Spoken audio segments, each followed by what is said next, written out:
Boom, boom, boom, boom. Here we go. It's Monday night between the hours of 9 and probably 10:30 or 11 o'clock, whatever we designate the time to be, because we're always running our mouth and talking. But it is time for In the Paint Media Group. We are here. Thank you for joining us once again. My name is Rodney Jones. I'm your host slash moderator, and joining me is the man that created the show, Mr. Mark A. Cunningham, also known on here as Max 611. Brother, how you feeling tonight? I'm good. I'm good, man.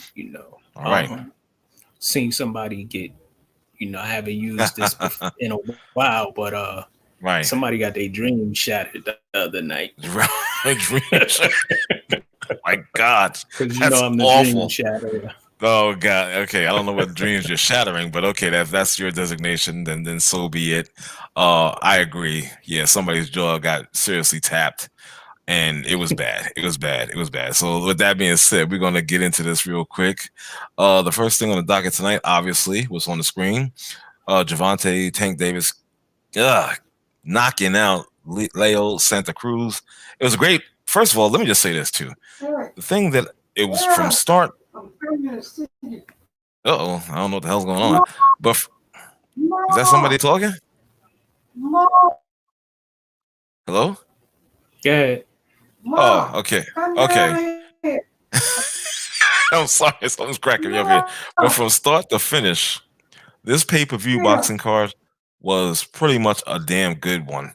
You know what I'm saying? From the first fight until the main event, and Mark, I guess I had to dip out for because there's some background noise I heard. But let me tell you something.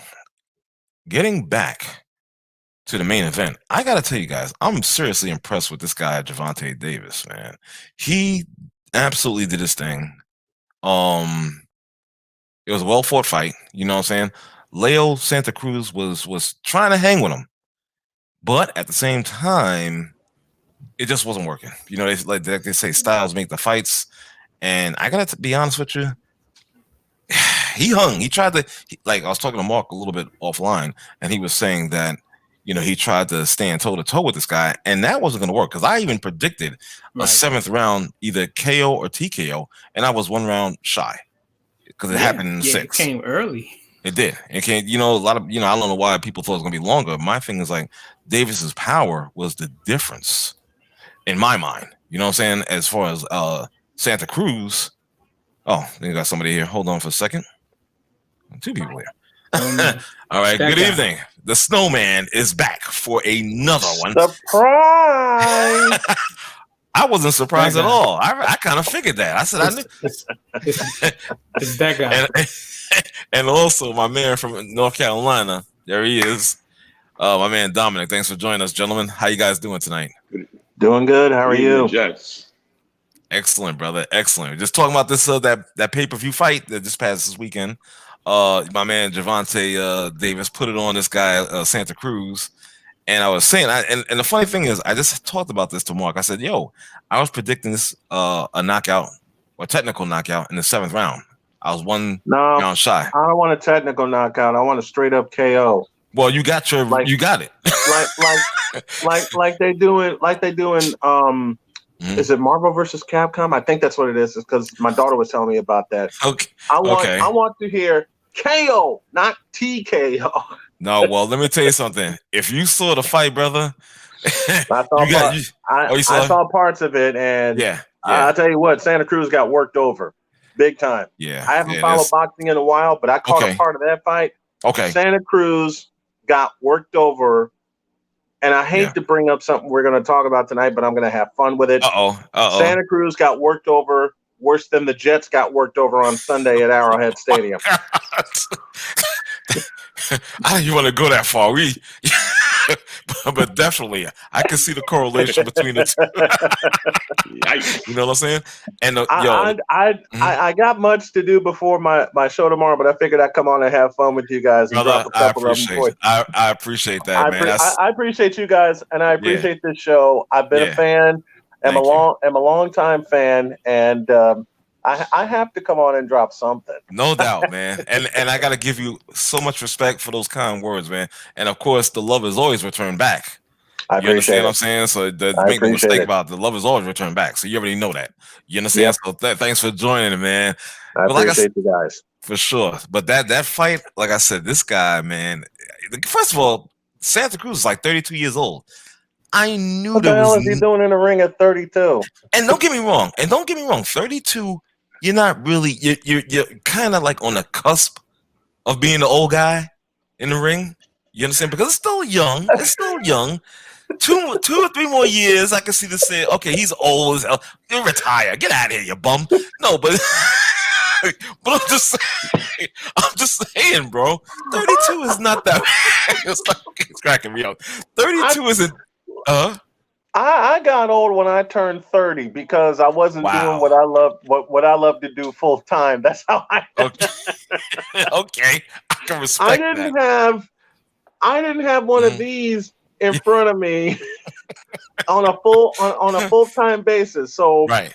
When my 30th and my 40th birthday came and went, I considered myself old. Okay. Now on the verge of turning 50.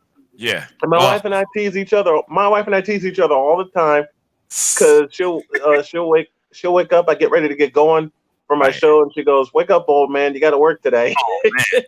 Your wife talks to you like they're calling you old man. You know what? She teases me about so many things. I haven't laughed this hard with anybody else in a relationship in many moons. I'm enjoying it until I take my last breath. I hear you. I'm not mad at that. You know what I'm saying? I'm not mad at that at all. Where's my man Don? Let me talk to Don for a second, see if he watched this fight. Let me get his thoughts on this pay-per-view. No, I didn't watch the fight, but listening to you guys, I should be on Jericho by now. Lord have mercy.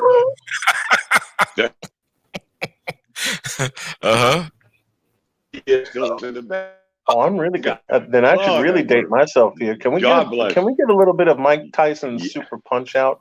I'm really gonna date myself here. You're gonna make me go to GameStop and whatnot, try to find that stuff.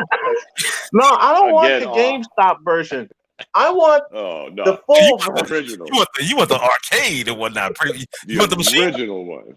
You want the original, huh? Yeah, I want the machine where the guy was green and you knew when you got lit up because he got lit up.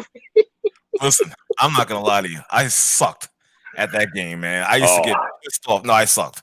I was horrible. I'm not gonna lie to you. You know how many times I've cursed that damn machine out, going to the arcade and flushing? I kicked the damn machine. I got chased out by the attendant and stuff. It's ridiculous. Therefore, I would never enter a boxing ring. Never. See, the attendant would have hated me because I would try to punch that sumbitch. I'd have left in handcuffs, but I would have tried. Exactly. I'm sure you would have. The good thing about hanging out with you guys is I get to feel young again. But it's all good. I got so entwined. I could never play Pac-Man and Miss Pac-Man in the day room because that was my game. What do you think I would have bought? I could. See, I show up and I take the show off the rails by revealing how old I am, and I don't care, and I don't mind. I don't want to go that far. This stuff live. I'm gonna send you a picture. I actually went and bought the Pac-Man machine. No. Are you serious? I'm gonna send you a picture. God. Yeah. Really? Yeah. Dude, you're the man. You're the man. I was inches away from getting NBA Jam one. Remember the arcade machine? I ain't talking about no plug in your TV shit. I'm talking about the machine. For sure. And guess what, guys? When wife and I get a new together. Look, when wife and I get a new place, she's already told me that she expects me to build my man cave with some stand-up machines in it. There you go, brother. I had to downgrade because we didn't want nobody, like anybody that came to visit, not to get off of sports, but we didn't want nobody on the bottom floor. Right. So I had used the upstairs room for my sports up. Slowly but surely, I took it down, made it a guest room. But when I saw Pac-Man, forget about it. You had to have it. I guess you gotta have it. You had to have it. The guests are gonna have to sleep with Pac-Man. Exactly. Either that or get a hotel. There's plenty of hotels in the area. I'll go to sleep with Pac-Man. You know what I'm saying? That's it. I'm not gonna go to no damn hotel. What? Super Pac-Man in the day back in Chicago, ate all of my allowance for the better part of 3 years because there was this shop, right. a couple blocks away from my house. Right. And when they brought in Super Pac-Man and mom and dad would stock me with allowance, it was over because they had penny candy. They had a plastic bag full of cookies that I can get for a nickel. The cupcakes and the ding dongs were $0.25 a piece. Right. Okay. So whatever I walked in with, I walked out empty, but with a full stomach and about 2 hours of playing Super Pac-Man. Let me tell you something. You have $10, $20, you're good. $20, you're living like a king. You understand what I'm saying? You're living like a freaking king. There's no question about it. And it's like I said, forget it. Back in the day, you had $20. You had people coming to you. Exactly. And the weird thing is when I got hooked on it, I was stationed in Germany. So again, you're in a different country. There isn't a lot of our stuff, but of course, our day rooms had our stuff. I never in my life thought I would ever play foosball. The little foosball machine. Yeah. Oh, I hated that game too. I hated that game. Listen, who the hell invented foosball? I don't even know, but I hated that game. I hated that.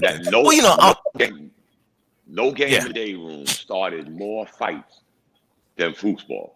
We used to argue over who had next. You had to put your air quarter on hockey the machine to get next. No, but foosball, man, you put your quarter on the machine, you had next. Right. Foosball, that's how you see when we had an arcade. We had 2 arcades on the south side. If you wanted next, you put your quarter on the machine and you stood in line. You had next. Yeah. Oh wait, hold on for a second. Let me bring my man here. As you can hear, Bishop, we're not even talking about sports as of yet.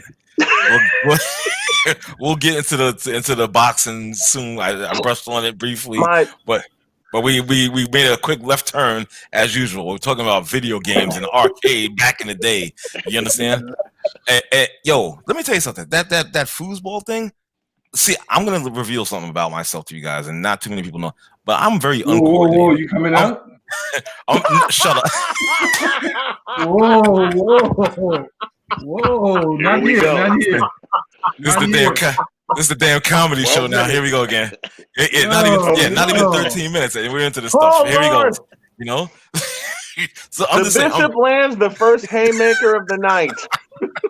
That's okay, because I'm going to get his ass back at some point. It won't be the last haymaker. Oh yes, it will. I got my defenses up. Okay, but I'm just saying, I am so uncoordinated with those games. It's not even funny. It's a rarity that I win. I used to be good on Space Invaders, Asteroids. That was about it. Oh God, and ice hockey. And ice hockey. Wait, hold on. What's that? Tabletop? Air hockey. Whatever. Air hockey. That's how I am now. I can't play the TV, the Xboxes. And I grew up with 2 sons. And to this day, they be like, Dad, you need to get a son. And I'm like, I'm not that coordinated, no. Yeah. You know what? A, B, backdash. Dom, this is for you. When my wife and I talked about getting a game system, and we're going to eventually get a game system, she looked at me and she says, "What system do you want?" I looked at her and I said, "The furthest I got with game systems was Nintendo or Super Nintendo. I beg your pardon." Mm-hmm. She looked at me and she goes, "You didn't even try a PlayStation?" Hell no, that was too advanced for me. Wow, man. I don't know how to. But you know what? I did because my youngest son lives in Fayetteville too. Mm-hmm. My oldest son, excuse me. So he has both systems. Right. And I tried to go over there and back button, B button, joystick. I'm like, no. You got a golf game? If you got a golf game, maybe I could. Boom. Other than that, give me the simple up, down, left, right, shoot. Okay. Huh. No, let me tell you something. Can we get the simple? Can we get the simple matrix? Can we get the simple matrix? I can't even do that. Or simple instructions from the games of the '80s: up, down, left, right, shoot. Okay. No, we're in a different generation now. No. Here's what I know. I can't do it. Here's what I I'm gonna tell you right now. Here's what I just said. The hell with this. I stopped playing games. All right, there's a baseball game called MLB The Show. Okay, there's many different versions of it. Go year to year. It got so bad for me. I just said, you know what? I'm just gonna play because you could do manage mode, so you wouldn't have. That's how bad it was. I used to manage the game. I'm deciding what pitch the guy throws. It's not me. It's the actual computer. So I was like, that's how pathetic I was. I was like, I can't do it. I gotta retire. Right now, I can look at my PS4 and it's just sitting there collecting dust. Man.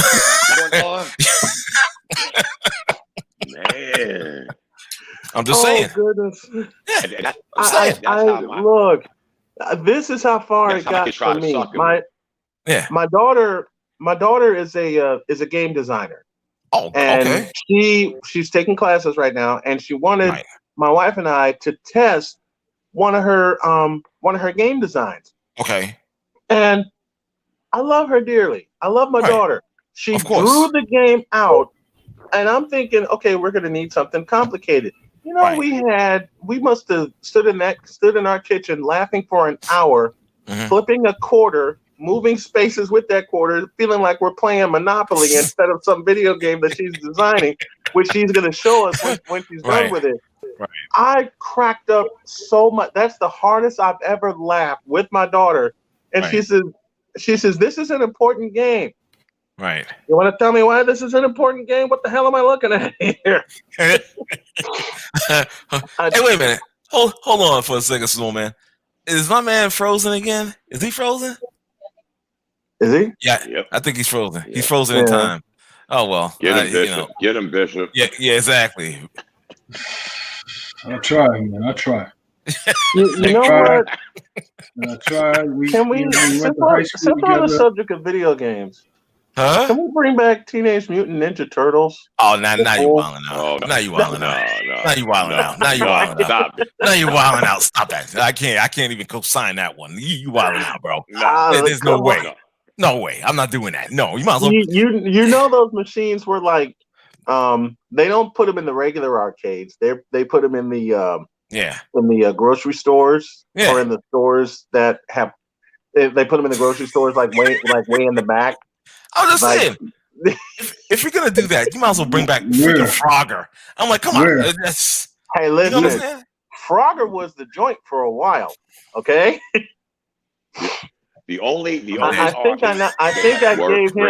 think I gave our host a TKO with the Frogger. Oh, God, Jesus! Wait, let me hear what the Bishop has to offer on that one. What are you gonna say, Bishop? Let me have the Bishop. I understand. I used to play Mr. Do for hours. Oh. You used to play what? Mr. Do. Oh my God, I missed. I don't even remember that. Yeah, you understand. Mr. Do, Dig Dug.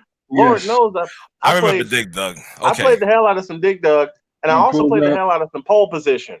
I pulled out my PS2 for my daughter because I had on the PS2 I had the Barbie Horse Adventures where they get to choose different outfits for their horse and all kind of stuff. That was my first daughter. I bought like a whole bunch of games for her, and my daughter here was playing it, and I still got the game. I pulled it out of storage. Right. It works just fine. I was on there playing Mike Tyson Punch Out. I was playing. Okay. I got the arcade series. With Mr. Dude, Dig Dug, Gallagher. Gallagher! I forgot. That was another good one. Yeah, I was sitting here with my wired controller because my son got the wireless. Yeah, and they don't even give you instructions anymore with the games. You got to go online and figure. I'm like, where's the book? Where's the instruction book? The price of the game doesn't include no instruction manual, brother. You gotta make it out. You gotta make it. No, it doesn't. $60, $65, and no instructions. That's right. I gotta go online and research this. Yeah, we in a new era. We in a new generation, bro. Yeah. I pulled out the PS2. I had all the instruction booklets. For sure. And all that. They were looking at me like, what is this? Like, what did this come with the game? Right. So, yeah, it was crazy. Right. Well, if that's the case, I'm afraid to see my daughter or my son's look or my grandchildren if I ever bust out an Atari 5200 because I know they'll work. That won't work on these TVs. No, that won't work on these TVs. The resolution is too high. There you go, for sure. Yeah, you're right. Yeah, about that's right. Facts. You're right. Yeah, that's a fact. That's a fact. You have to get an old school TV. Yeah, you got to get a box TV that had the full package.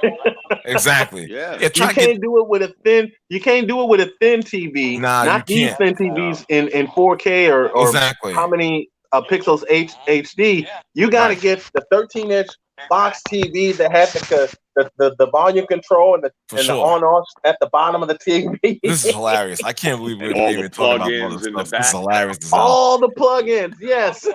Oh my God. HDMI. No HDMI. No HDMI. None. Absolutely none. Well, first of all, if you go that far, you might as well go get you a VHS to go with it. Oh, come on, man. Don't start that nonsense, bro. Well, I mean, first of all, who the hell is going to get one of those TV? They weigh like 500 pounds to try to get up the stairs or even try to get into the elevator. Wait a minute. You remember the old TVs that used to stand alone in a living room that were about this high and they had the doors in front of it? You remember those? You had to open the doors to turn on the thing. Holy shit. And you know what we do? We buy a new TV. The old put it TV on top. Off, you put it on top of it. It's like a stand. Wait a minute. I cannot believe that we have just spent 21 minutes on video games. Yep. Oh my God, this is hilarious. This is unprecedented water. And we're all laughing, and that is not a bad thing at all, considering the hell that's going to be what tomorrow is. Wait, what's tomorrow? Oh, that's right. I forgot. Yeah, that. Don't say it aloud. Yeah. Don't say it aloud because we don't want to jinx anything or anybody. Don't say it aloud. I'm not gonna mention it. Okay. I'm not gonna mention it. But let's get back to sports. Oh goodness. What? Look who's back. It's Max. Yeah. Look who's back. I'm back. Yes. All right. Well, we'll What's up, man? Are you fine? You kept freezing on us. I know. He must have defrosted very. You were standing by the microwave, weren't you? Defrosted and shit, right? Yeah. I'm sorry. My bad. You're using your phone, Mac? Oh my gosh. Yeah. Let's Oh, sorry. Yeah. No, we're gonna get back to sports. I'm sorry. My bad. No. Yeah, you're good now, Max 611. Yeah, if you want to use your computer right now, turn your phone into a hotspot.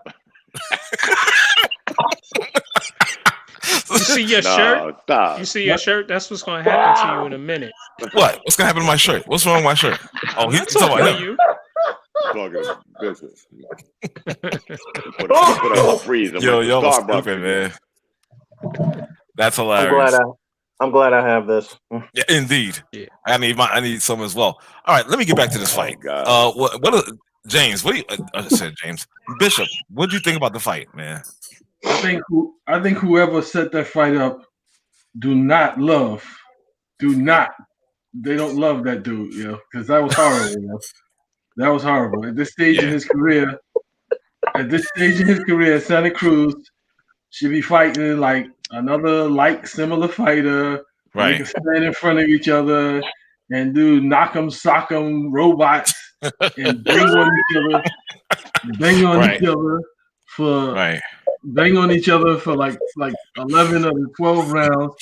It's they should not have put him in there with that hungry lion who was walking through his shot. I'm like, something's bad is going to happen. Yeah. Mm-hmm.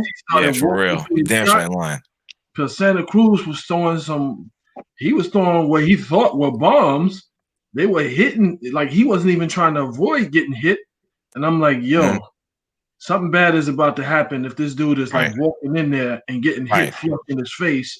His eye was swollen, and he was just more determined to knock his head off. It's like Santa Cruz, whoever set that fight up for you, they don't love you. Well, he got paid. That's a career-ending fight, though.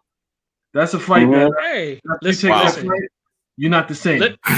Well, he had to take that fight and Gervonta is Gervonta. He got dynamite. He didn't have to take it. He could have used COVID. He could have used an injury. No, he could have used anything. But Leo Santa Cruz is a good boxer, and he's had a good career. So yeah, the best fought the best. He put his belt up, and Gervonta put his belt up, and that wasn't the best took fight his in the belt. best. That wasn't the best fight. He said you could have used COVID as an exactly. I couldn't even believe that. On paper, champions for the champion. Isn't that what we want to see? Dude. But this fight wasn't it. You put a lion in there. You put a lion in there with a lamb. He gave his best. Wow. He gave his best, and Gervonta just walked right through it. That third, fourth, fifth round, he was doing everything that he could to keep Davis off of him, and he just would not stop. And he just got more determined as the rounds went on, and it was just like he was hitting him with body shots. Them body shots was like buckling them over. Right. It's like, like who did this? Like this, the money has to be worth it because it happens. Like, when have you seen Leo Santa Cruz? Bishop, to follow your logic, that's retirement money. That's a retirement fight. Pretty much. That's a retirement fight. That's one where you take your ass whooping, like any small school going up against either Ohio State or Florida State or someone like that. You take your seed money and you walk away. Like, you got to pay me enough to get this belt. That's fine. You're gonna get it, but you got to pay me enough. I'm not gonna be right after this fight. Yeah. Okay. Yeah. Okay. Let me ask you a question. Do you guys think that Santa Cruz won the first 2 rounds, as they are suggesting? No. It don't matter. It don't matter. No. It don't matter. Well, I'm just throwing something out there. Yeah, but you say no. Those first 2 rounds, Santa Cruz got more gray hair than all of us combined. Exactly. I got a lot on the chin here. You know what I'm saying? You know what I mean? That's how okay. Since we're talking sports, I'm gonna think of the worst analogy I can think of. Oh shit. I'm digging way down in the barrel for this one. Here we go. This is that fight. The first 2 rounds was like telling. Let me think of a good one. That's like telling Chaminade they had a chance against Michael Jordan, James Worthy, Sam Perkins in North Carolina. On North Carolina's home floor. I would think that's pretty bad. The first 2 rounds were kind of respectable because his boxing pedigree was able to kind of like get him through the first 2 rounds. He did knock Gervonta down. But when that wasn't a knockdown. That wasn't a knockdown. That wasn't a knockdown. Yeah, that was not a knockdown, Mac. That wasn't a knockdown. Okay. But again, it's like once it was like an angry pit bull being caught in a cage. And it was like, he kept hitting him. He kept hitting him at angles. He kept doing the Santa Cruz thing, like catching him with like those shots that he couldn't see. And it was not deterring him from coming forward and aggressively coming forward. Not just coming forward, but coming forward with heat. And it was just like Gervonta has dynamite in his hands, and hey, he dispatched the champion. And now I'd like to see him fight Teofimo. Let the 2 young lions fight. Dispatch is an understatement. Teofimo, I don't know. No, that would be a good fight. They both 20 in their early 20s. Yeah, but I don't see Teofimo unless Gervonta is gonna stand outside and just absorb his power.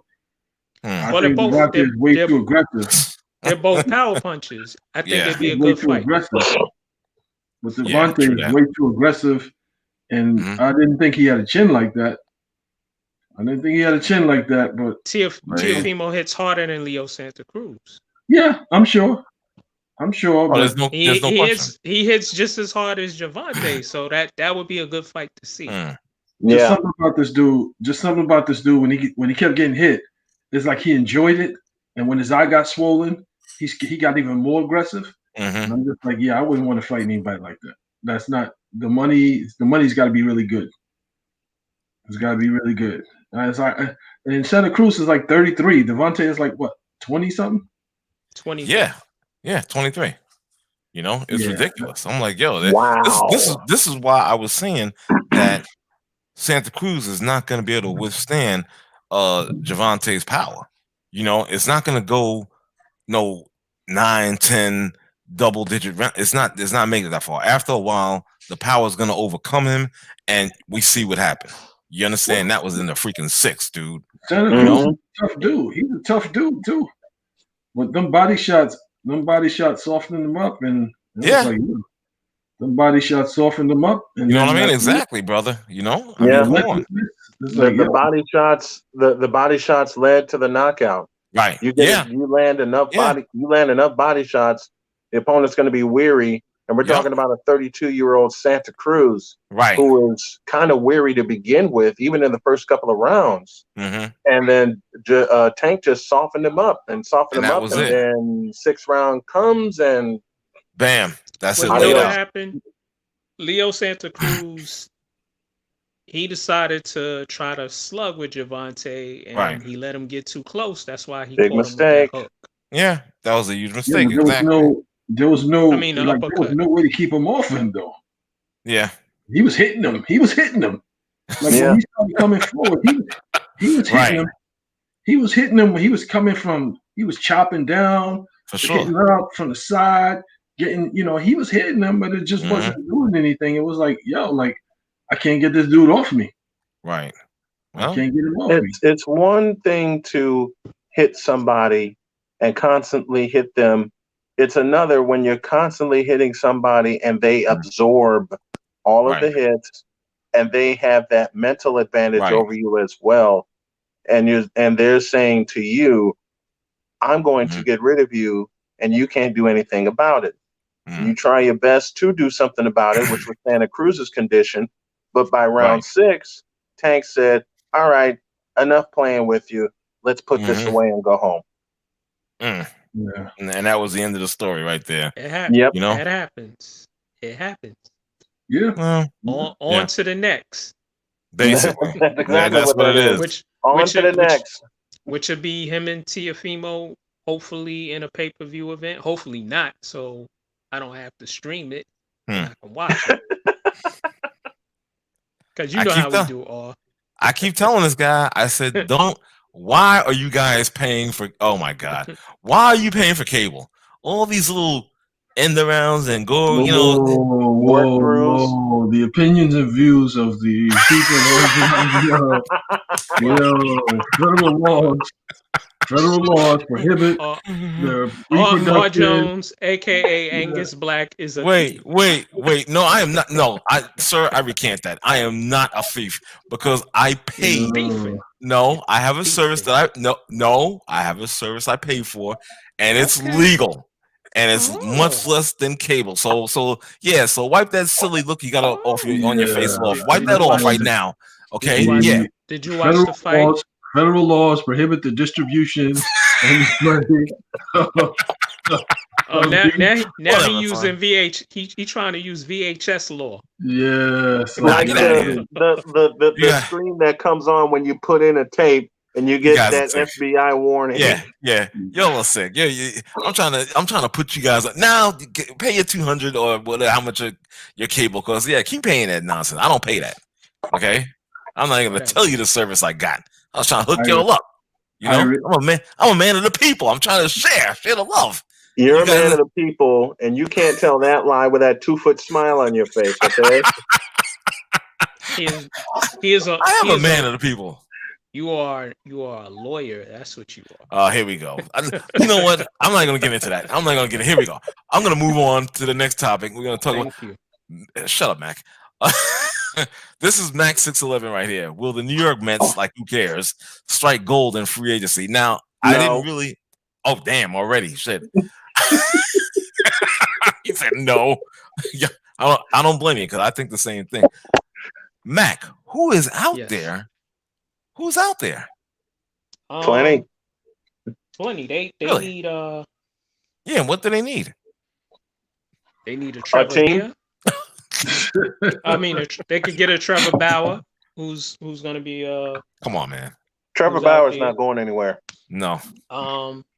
They definitely need to go try and get JT Real Muto, but I heard he said he wanted to stay in Philly. But why? If you offer him the moon and the stars, maybe he'll come here. And they need to shore up the starting pitching. They need a real outfielder to play center. They need a staff. Hit. They need a team. Like Snowman said, it's true. Right. They need a freaking team. A staff. Right, they need a pitching staff because I just said that. They need to remove Robinson Cano needs to go. Should have never been there. They need to play JD Davis and the other infielder. They need to Jeff play McNeil. Right. McNeil needs to play one position, whether it's second base, third base, or second or third. He needs to play one of those positions. Right. JD Davis needs to play second or third, and they need to get rid of those old guys and let them rock. And they need a real center fielder. But you know what though? I know when I came on and kind of introduced this particular topic, and we were joking around and stuff like that, but I forgot that they have a new owner. This guy, Steve Cohen, he's a fan. He's a Met fan, and he's got money.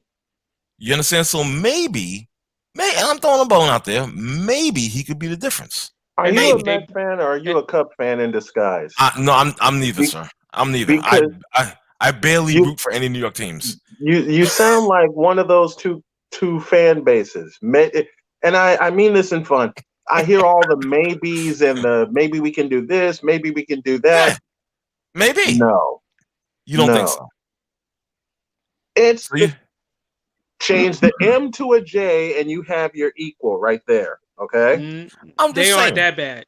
Come on, man. This is true. Come on. This is true. Come on. At least the Mets played for a world championship in 2015, which is very recent time. And then went to the playoffs the following year. True. But now here's the thing. Come on, Snowman, check it out. Seriously. I hear what you're saying, but it's a different regime. You gotta when you throw hope out, in this case, it's legitimate. Now I joke around all the time about the Knicks. Hope springs eternal. That's my saying. Okay, in regards to Knicks and Knicks fans, hope springs eternal because, as we know, don't get me started on the Knicks. I'm just saying. But in this, I'm saving the Knicks for Friday's show. Okay, but I'm just saying, in this particular case, I can actually say hope springs eternal because we don't have any past with this new owner. You understand what I'm saying? So it's right now. It's in the present. So we have to see what he does. Right. Hope does actually spring eternal in this case. Right. Okay. They brought back Sandy Alderson. Okay. What do you think? You think he can help? I'm not gonna lie to you. I was never really a big Sandy Alderson fan, especially with the Mets. Maybe with the Oakland A's, I give him I'll give him a golf clap. I'll use the voice of one of my favorite New York radio host who is retiring this Friday, the one and only Joe Beningo. Okay. When he talks of the Mets, one, it's hilarious because I'm laughing out loud when I listen to him. Right. And two, maybe this will give you a clue of where the Mets need to go. And he was talking about Noah Syndergaard. Huh. And he goes, because I'm sick and tired of seeing Syndergaard stink. Even though they won the game last night, to me, I'm happy, but I'm aggravated because this guy was terrible.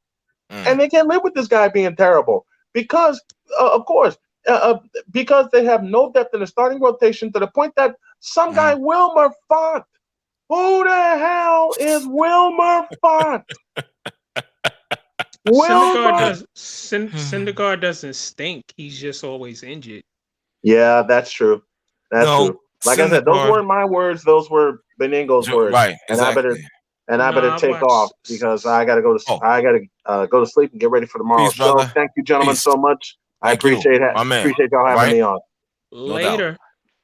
Have a good show tomorrow. Yo, listen. The thing about Syndergaard, it's a head thing. It's a mind thing to me personally because that dude, man, he's got it. No, really, this is real talk. He has nasty stuff. He's got it. nasty. He's got stuff. it, but I think it's up in his head because anybody that throws like 97, 98 consistently, and you want to lift weights and build your arm up to want to throw 105 and whatnot, there's something mentally wrong with you. There's something mentally wrong with you. Period. End of story. I think it's a head thing. Also, he has to learn to not to be a thrower and become a pitcher. That's what I mean too. Thrower. That's what I mean too. And where does it leave him? He's always injured. Again, mental. Dom, you got an opinion on this? I haven't heard from you in a minute. Is your stuff working? Well, we say that all the time about these pitchers now. But look at the Mets glass as being half empty, where you could add some water, like R said, new ownership. Right. Y'all went right to the pitching. I think that's the last thing the Mets need to concentrate on first. Okay. Pitching. Because they have 3 quality pitchers, 3 quality starting pitchers. Matz, DeGrom, and Syndergaard. Syndergaard getting his head right. Matz is a great third starter. I ain't say he was an ace. He is a great third starter on any team. If they re-sign Stroman, whatever his name is, the guy that's up for free agency. Right. I think Stroman is gone. Excuse me. That's a 4. But I'm just saying, if they did, I just think the Mets' last priority to me would be pitching. They got so many other holes to fill, hence the reason their pitching staff don't look as good as their pitching staff is. It's kind of hard, guys, when you're going out there and you can't give up 2 runs. That's really tough on a pitcher. You're going to go out there and give up 2 runs, 3 runs, and you're done. You're basically done. You're scratching your head saying, we might, maybe, but the Mets need to show up a lot of other stuff. Maybe get Didi Gregorius. Maybe he could bring that pop from the left side. And they definitely need center field. They tried a couple of different angles with their center fielder, defense over hitting over defense. And it really, both scenarios haven't worked for them. But that being said, new ownership, I haven't really dwelled into who's the free agents this year. I know Didi is. Okay. Because he only signed the 1-year deal with the Phillies, I think. So is there really to go out there and get? I mean, you know what? They're in a tough position, even with a new owner. Right. I was hearing that they should go after George Springer. And what's he, a left fielder, right? Put him from in the left. Astros. Yeah. Right. Put Nemo in center field and let Conforto play right field. But then you got JD Davis and Dominic Smith. You should trade Dominic Smith for some pieces. Get you a pitcher. Get you something for the future, like a minor leaguer, because Dominic Smith proved that he worked last year and this year, during the pandemic, he was hitting very well. He was. So his stock is high, so you should trade him. Let me throw this at you. How about this? Let's say they lose out on getting Springer via free agency. I'm going to throw something out there and let me see how you guys respond. How about trading one of their pitchers, one of their starters? Would you trade Syndergaard? Yeah, Dom. Or Matz. Right. That's a good point, because when you take a guy that y'all are talking about, Dominic Smith, most teams would look at him as, it's almost like looking at a Knicks player in January, February, a team going nowhere, but a kid putting up decent. Right. You're always going to have in the back of your head, how is this kid going to be when we need him to shine? But the Mets' best bet, if they wanted to land somebody trade, they got to give up an arm. They always had to, because that's always been their strong point. Their arms have always been historically the key to the Mets' success. So you're right. If you really want to go after a trade, one of them got to go, and more than one of them got to go. Likely, it would be Syndergaard, because as much as we talk about Syndergaard, I think his stock is higher than anybody else except DeGrom, and I don't think the Mets will trade him. So when you look at that stat, not after giving him the contract, somebody would buy a Syndergaard. Exactly. He throws hard. He's still young. Still young, exactly. This is baseball, man. Baseball ain't the NBA. Yeah, baseball ain't the NBA. The salary cap means nothing in Major League Baseball. I will help fund the Kansas City Royals, but I'm gonna put a good team on the field. There's really no restraint in Major League Baseball. No, except there isn't. You help fund really isn't. shitty teams in the league. Yeah, so that's the best bet. Oh, you made a great point. Exactly. You know what I'm saying? And to go back to what I was saying about new ownership, the Mets' previous ownership, the Wilpons always would. I was reading some articles where they would tell the GMs and the people who are running their front office, "Oh, we got X amount of dollars." So then they go and get somebody cheaper, or who they can afford within the constraints that were put on them. And then the Wilpons come and say, "Hey, we got 14 more million for you." And you're like, "Really? I could have signed this guy, but I signed him because you didn't give me no money, and now you're saying we got money." Exactly. So Stupid. we won't have to worry about Thank that God. with the new owner, because Thank he God. has a boatload of money. Exactly. And maybe the Mets can now be what we've always wanted them to be, which is you in a big city, you in a big market, buy like a big market team and get those players. Right. Hope springs eternal. You said Hope springs eternal? Yeah. Their biggest problem is Cano. That's a lot of salary to carry. He said for a guy that's, I don't want to say like on his last leg. But sorry. There's a reason 37. The Yankees didn't want to give him no 10-year contract.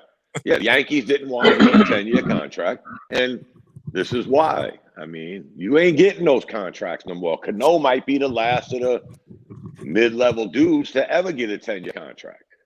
It ain't gonna happen too much. He was kind of old when he got it. He was, for real. 28. No, he was still in his 20s. He was still in his mid to late 20s. No. He just got. Yeah. What year is he in this contract? He's in the 6th year of this contract. 5th year. I'll tell you. I thought he was like 26, maybe 27. What year was he? 20. You know what I mean? Yeah. Yeah, he was in the late 20s. He signed that astronomical contract. And guess what, guys? The Yankees offered him the same amount of money with less years. He wanted 10 years. Yeah, they offered him like 7 or 6. Yeah. Wow. Yeah. They bit off more than they could chew with that, guy. And there's no coming back from it. There ain't no coming back. Obviously. Who are you going to get to take that contract? First of all, Cano has always had a low motor. So he's 28, 27 going into that contract. 10 years, you 30. No, I wouldn't have gave him no 10 years. The reason why he got the money, let's keep it real. Let's keep it real. The reason he got that money is because of his bat. You understand? That guy, he had a swing. He had a sweet swing. You understand? Just a pure, it was just like beauty in motion, so to speak. You understand his swing? Know what, He benefited from being in a really good lineup. Of course. Not mad at that. Yeah. You know what I'm saying? I mean, that's just the cause he's dealt with. I'm not mad at that. I'm like, yo, okay. I could bet 270 batting with Jeter, A-Rod, Posada, and some of the other guys they had when he was there. Man, don't hate the player, hate the game, bro. Did he don't carry hate the player, hate the game? Did he carry the Mariners? No, he did not. No, okay, but I'm just saying. I still say, don't hate the player, hate the game.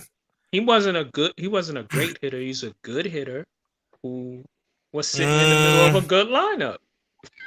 I'm keeping it real with y'all. I hear you, and I'm gonna keep it real too. Keeping it real with you. Even with his stint in Seattle, guys, he's still a lifetime 303 hitter. Yeah, that's what I'm saying. You're saying he's not a great hitter. I think he's more of a great hitter than he is a good hitter. No, he's not Reggie. He's not A-Rod. He's not Reggie Jackson. He's not the straw that stirs the drink. No, he's not. Okay. But is that his fault that they gave him the money? He didn't have to. And the years, is that his fault? No, it's not. Oh well, I'd have took that money too. Ah, there it is. It's not his fault, you know. And I'm not his lawyer either, so whatever. Seattle was lucky to be able to unload him. Right. You know, you just lawyered up for him. No, I didn't. Those previous statements, that was all lawyers. Nah, you're out of your mind. You're out of your mind. But I knew you were probably going to say something like that. I'm like, oh God, I said, here we go. You know. Well, with that being said, let's do a little moving on to the NBA and some NBA news. Let's kick that nonsense. All right, here we go. Utah Jazz. So, this is Bishop's favorite team, by the way. The Utah Jazz, they sold for $1.6 billion to tech entrepreneur Ryan Smith. I think he's an entrepreneur. What is that? Plantronics, I think, if I'm not mistaken. Qualtronics. What is it? Qualtronics. Qualtronics. Okay, my bad. That's the name of the company. He previously owned. He sold it for so he sold it, and now he's bought the Utah Jazz. And I see the excitement on Bishop's face because that's his squad.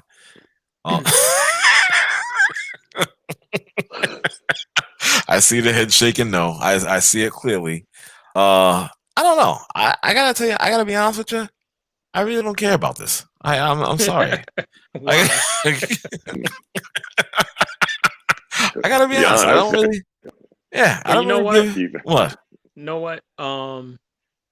The Utah fan base was scared the family, the Millers that owned Utah, that they were going to sell it to somebody who was going to move the team. And I mean, he's a lifelong Utah Jazz fan, so he's not going to, and he's from Utah, so he's not going to move the team. And okay. And they got a good team. You know, they got a good coach in place. They have some good players. So I mean, I hear you. And that, while that sounds nice, and they got a loyal fan base. It's Utah, I know. And they're still the Jazz. And they're still the Jazz. Right, exactly. I'm just it's like, Utah. Okay, you know, they played. They'll get into the. They might get into the playoffs. You're right, Go to the second round. Yeah. Here we go. Yeah. Go ahead, Sir Bishop. I can't hear you. Yeah. We can't hear you. No, please hold on. I said this news, this NBA news is the equivalent of Friendly's firing for bankruptcy. Filing for bankruptcy. Hey, I like Friendly's. I like Friendly's ice cream. What's wrong with you? Yeah, they filed for bankruptcy. I could care less about Friendly's. Well, I can care less about the Utah Jazz. How about that? I can return fire. No, that's what he meant. You know, so with that being said, in other news, now here's something that this should be good. The Houston Rockets, they found their coach. They got their man, Stephen Silas, of course, the son of Paul Silas, NBA great / coach, and he's going to become the next head coach, Stephen Silas. Let's hear it. Yo. Good move. I like this move. Same here, Mark. I like this move because this guy has put in time in the NBA. You understand? And also he's been giving credit, okay, for certain players developing, like Curry, Steph Curry. Mm-hmm. I forgot a few other names, but that's just one example. So Kemba Walker. Kemba Walker. Thank you very much. Thank you, Donka. Exactly. Luka Doncic. You know what I'm saying? So those are some other names as well. And I gotta tell you, he's gonna bring a different perspective to this Rockets team. Now, as far as will it lead to a championship? I don't know. That remains to be seen. Well, they need to fix the roster that you can't win with PJ Tucker playing center. Right. No, you can't. You can't win with 6-7 guys playing power forward. Okay. And he's gotta get into James Harden to be less on the ball, and maybe he can help Westbrook and unlock him. Yep. I mean, and with the personnel that they have, I mean, I don't know unless something changes. You know, with the all season. Rid of Clint Capella. They never should have got rid of. I agree with you. Yep. They never should have got rid of Clint Capella. I agree. I agree with you on that. Yeah, Yep. yeah, definitely. Yep. Right. You know, it's like never should have got rid of Clint Capella. At least at this point you could pick up two young bigs. You get rid of some of those 3-point shooters. You could pick up two young bigs that'll be able to get up and down. Might not give you a bunch of offense, but just protect the rim, get rebounds, and run the floor. I like what you said, Mark, about maybe he can unlock Westbrook so that takes James Harden off of the ball being the primary focus of the offense. He can still get his numbers. Don't get me wrong. Right. But it just changes how he gets those numbers. Okay. It changes how he gets those numbers and kind of like let them play.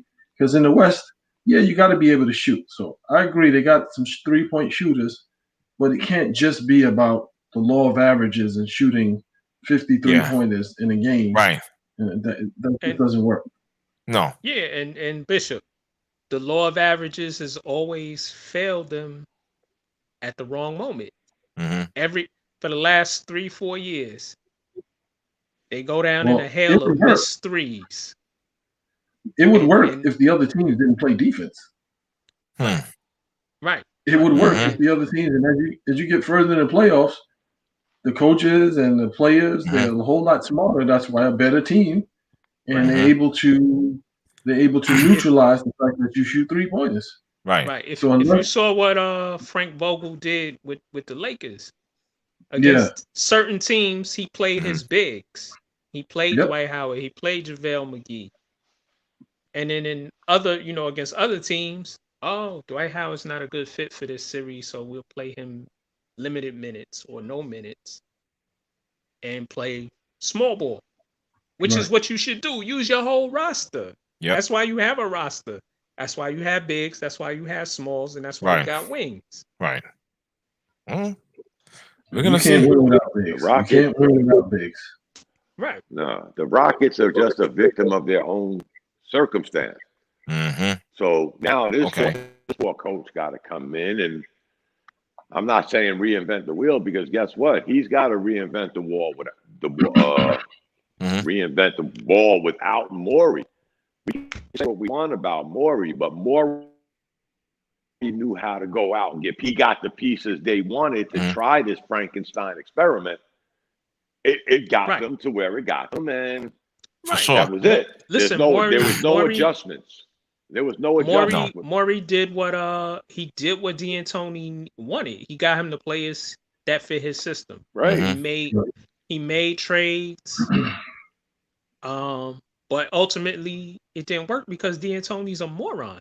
I have no problem with what Morey did as a GM. He did what you're supposed to do. Okay, you need this player, I'll go get that player for you. You want small ball? Okay. I'm gonna get rid of every big man we have, and you can have your small ball.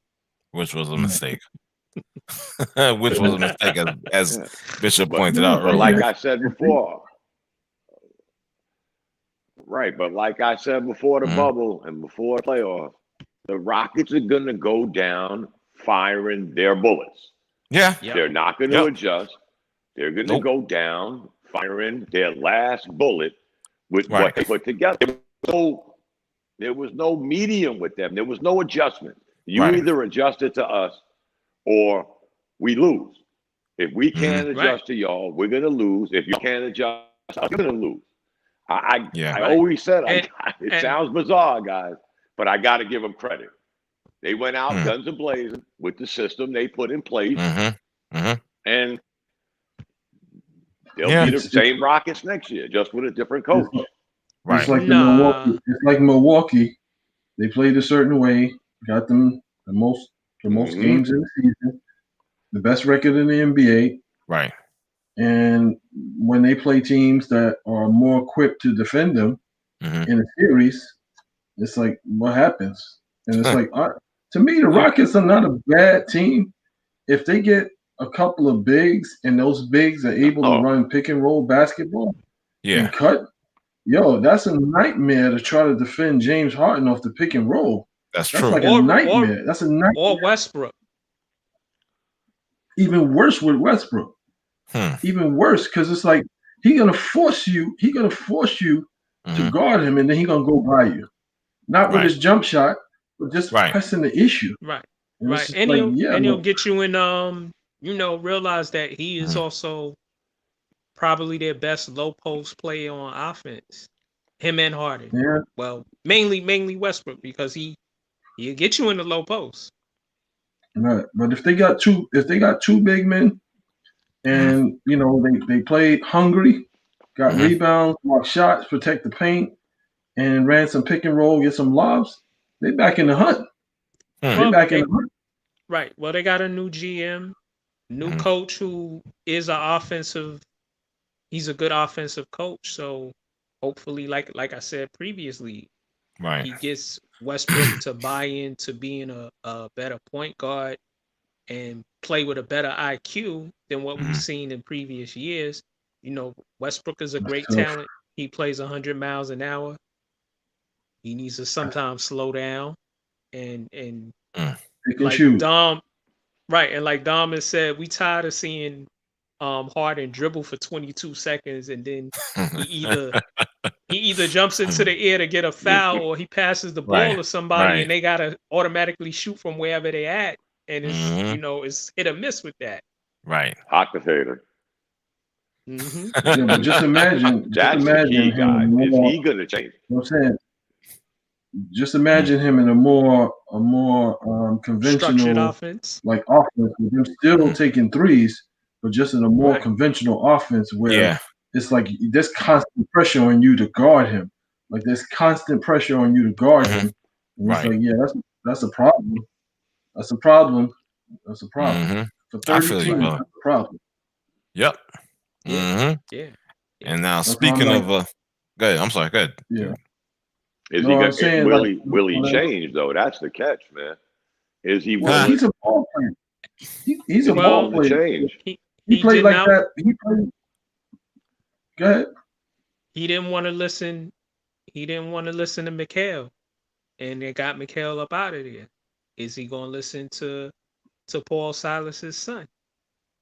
Well, if you look at where they've been, what happened to them, and where it led to ultimately, all of those seasons, it's like, dude, you average 34 points a game. You should be playing in the Western Conference Finals. You should be, you know what I'm saying? If every night you're giving teams 34 points, and he's not a bad shooter. He's not a bad shooter. It's like, you could get those same 34 points, be with less shots. Be conservative with your shots, get to the free throw line, be a problem like that each night, and you don't have to exhaust yourself. You don't have to exhaust yourself. And those nights when you really have a mismatch, then you just go berserk. Well, that speaks to D'Antoni, who he said on record, I'm gonna run him till the wheels fall off. And we see Harden usually plays the most minutes in a season. Yeah. And so does Westbrook. So that speaks to that coach and his mismanagement and his not being able to switch it up. He coaches one way, and that way it leads to wins in the regular season. And it's cute to watch during the regular season. A lot of points will be scored. So it's cute to watch. And ultimately, you go home in the second round because dudes are worn out. Yeah. Yep. Well, speaking of that guy, former coach, nice little transition there. Speaking of that guy, if you didn't know, now you do. The Brooklyn Nets, they hired Mike D'Antoni as an assistant to head coach Steve Nash's coaching staff. And also Amari Stoudemire. Well, I can't leave him out. I forgot about that. And also I'm mad at this dude, Nia Long's fiance. Damn. He don't even get his name announced, really? Nah, that's Nia Long's fiance. I'm pissed at him. Okay. Jesus Christ. Really, dude? You can't even announce his name, dude? I can't pronounce it. Oh, just say that then. Just say that. You know what I'm saying? What's his name, Bishop? Udoka. Yeah, see, I ain't saying that. Yeah. Because you had a crush on Neil Long at first. So did I. I was like, what the hell is wrong with this guy? I do. But no, I thought he was catching feelings. I did. Exactly. I did. You know? He gonna be in Brooklyn with my boo. But you live in Queens. What do you care? Oh, God. Shut up. What do you care? You're in a different fucking borough. What's the issue? But you know what? I give him his props. He is a good assistant coach, and he's been grinding. And I'm giving him his props now, though. But yeah, he's a legit good coach. Okay. I don't know about Amari Stoudemire because Amari wasn't the most astute player. He played mostly off of his athleticism, and really his IQ wasn't really that high. And he even admitted that at times. Damn. Well, here's something. Isn't there a little rift between those two, between D'Antoni and or wasn't there? Yeah, they didn't get along when they were on the Knicks. What the hell do they think? Let me tell you something. See, this is where I'm going to lose my shit. Who? Okay. Stoudemire and D'Antoni? Yeah. They didn't get along when he was when D'Antoni was the coach. I didn't catch that one because they were together in Phoenix. Yeah. Right. Right. The issue with them, I think with D'Antoni was he wanted more players that could shoot. He wanted more players that were fluid offensively. And when he coached the Knicks, they weren't really that fluid offensively. So and Amari was like hurt. So he really didn't fit into what D'Antoni wanted to do. And it was like, okay, dude, I represented for you in Phoenix, and now we get here, and you talking this like, right, you're talking in the native dialect right now, right? And it's like, like what's going on here? You know what I'm capable of. You know what I'm capable of. And then Amari proceeded to throw D'Antoni under the bus. He said, publicly, he said, "Yeah, I didn't learn how to play defense and some of the fundamentals while I was in Phoenix." What was he talking about? He's talking about Mike. Mike D'Antoni. Exactly. That's on you, dude. That was a little Mitchness, because it's like, dude, that's on you. Like, you didn't want to play defense. You were only busting your ass to get back on the offensive end. But you wasn't busting your ass to get back on the defensive end. Right. So it's like, that ain't on D'Antoni that you're not playing defense while you're out there. Now, I will tell him, it's like, okay, so what kind of player development are you gonna do when it's like wasn't he out of high school? Yeah, I think so. You out of high school. What? Mm-hmm. Yeah, out of high school. Yeah. He bounced around from high school to high school. Right. If he had issues, then he had bad knees. Yeah. Listen, he was a 6'11" athletic guy who, once his athleticism left him, he was no more a viable player. Because, we take a look at like Derek Coleman, Chris Webber, Rasheed Wallace. Those guys, once their athleticism left them, they still were effective players because they had well-rounded games. And Amari never had a well-rounded game. Lobs, dunks, and maybe he'll shoot that little 10-foot jumper. Right. That was about it. He didn't have a drop step. He had no post moves. No. I'm gonna tell you something right now. Just this really, like I said before, I'm gonna get ready to lose my shit because I'm pissed off because this is just fucking ridiculous. I'm sorry.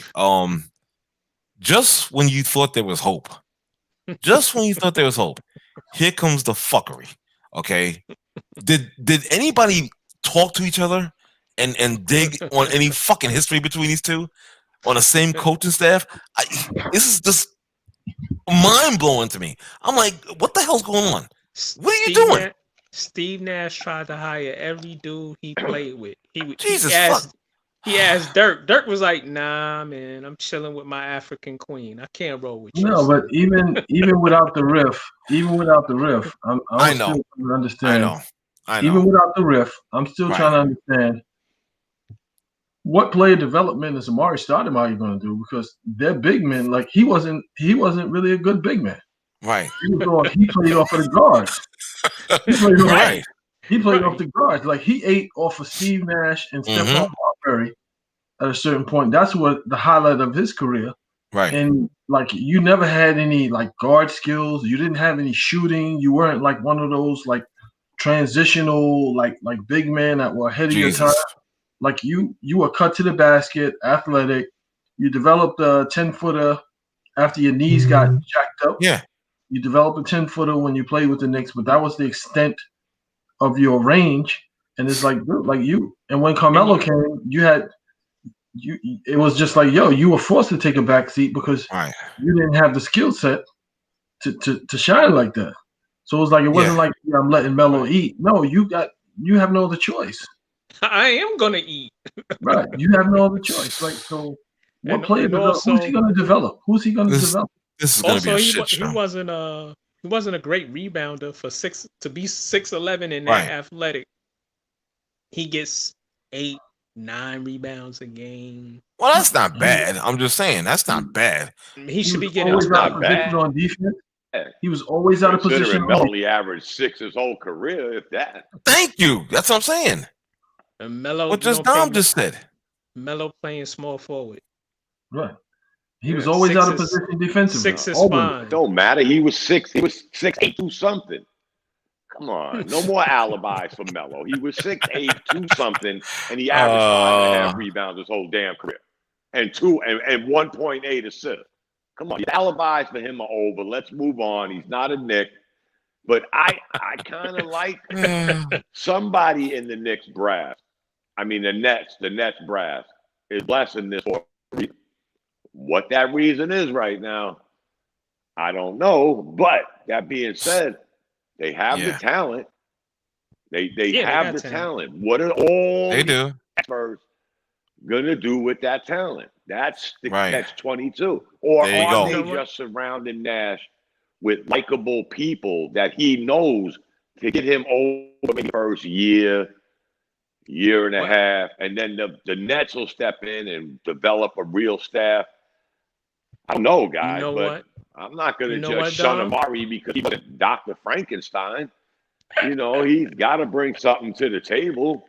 You know what, Dom? We got people that, what about all the development gurus we have in the NBA that haven't done jack?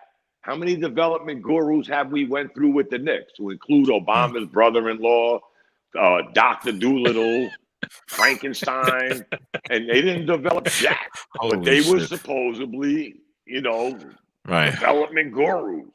Really? Oh, holy shit. Give the guy a chance. I just think they're putting him around likable items. I hear you. The Nets have taken a page out of the Knicks playbook. There's a lot of big names over there. A lot. A lot of big names. I wouldn't even say that. But no. They got on paper, a lot of names. Listen. On paper, they should be a playoff team, right? Right. But there are egos involved. They will Kyrie, KD, Dinwiddie, those guys, and what's my man? They all Jordan. got those egos. Is Kyrie going to listen to the coaching staff? Is KD right? Is KD not going to do what he did in Golden State, where he feels, I ain't a part of this team. They don't really like me. DeAndre Jordan called me a bitch. I don't. It could be great. It could be great, or it could be a dumpster fire. Is Kyrie gonna realize that he has to defer to KD? He has to. Well, the problem that I think the Nets have is they have a bunch of like mixed match players. So yes, they have a bunch of talent. What they got, when I say the only thing that the two stars have in common, because you can't tell me that they like winning, because they were in winning situations and they left those winning situations. Yeah, right. So it's not that they like winning. The only thing the two of them have in common is they both are jealous of LeBron. So that's their bond. That's their bond. I never thought about it that Hey, I love that. That's true. They have in common. I never thought about it like that. That's true. That is true. And you get two jealous guys, you put them together, then they're gonna be jealous of each other. And it's just they're gonna clash. Yeah, if Kyrie have a good night, or if he having a good run, then like you said, KD's gonna be like, well, why did I come here? You know, I'm a 3-time, you know, this or MVP, Finals MVP, and so forth and so on. Or if KD is shining, if KD is shining, then Kyrie gonna go out of his way, and then Dinwiddie is there. Then Dinwiddie and LeVert, they've been through it together, so it's like, okay, well, it's us against them. Like we've been here, they just got here. You know what I'm saying? So it's just, it's just so many things that's gonna come into play here. It's like again, it's crazy. I've seen some funny things. Go ahead, Bishop. I'm saying that you take two guys who are in the ultimate winning situations, and they saying the right things. Like, I just want to win. I just want to play. I just want to play for a title. I just want to play for a championship. I just want to win some championships. Yes, you were in a position to do that. You were in a position to do that, the two of you, and you left those situations because one of them, the other guy is getting more attention than you. Right. And then in the other situation, Steph Curry, even though I'm the man, I'm getting the Finals MVP. Steph Curry is still getting all the attention. And we both ultimately don't like LeBron because he gets the most attention out of everybody. Right. Well, KD is a funny dude because you went to Golden State. Team beat you in the playoffs. You went to them, and then you said, "I don't feel like I'm part of the I'm not part of the group." You're a professional. You still salty off of Draymond calling you a bitch. Yep. So do we feel the same way about Kawhi Leonard? I'm just saying, do we feel the same way about Kawhi Leonard? What, not liking LeBron? How many good situations has he left? He left the championship team. Huh? He left two good situations. Yeah. Well, this is not about basketball. Traded him. Huh? Those, I think, weren't basketball. Those weren't like the Spurs thing. That was a personal thing. And whatever the case may be. The Toronto situation, it's like, I won a championship here, but I was never intending on win, lose, or draw. I was never intending on staying here. Right. I was never. If they won another championship, so what's the difference? I still really none. No. I'm saying he didn't make the move. He didn't make the move because he doesn't like LeBron. Is what I'm saying. The two of them, that's what they have in common. I'm just saying, what's the difference in? Right, but I'm saying, other than that hypothetical, nobody liking LeBron, what's the difference with Kawhi Leonard? He left the championship team. I'm just asking, why are we giving him an alibi and we're so dead set on what Durant and Irving did? You're stuck on the jealous of LeBron. Okay, if we check that box, what was Kawhi Leonard's story?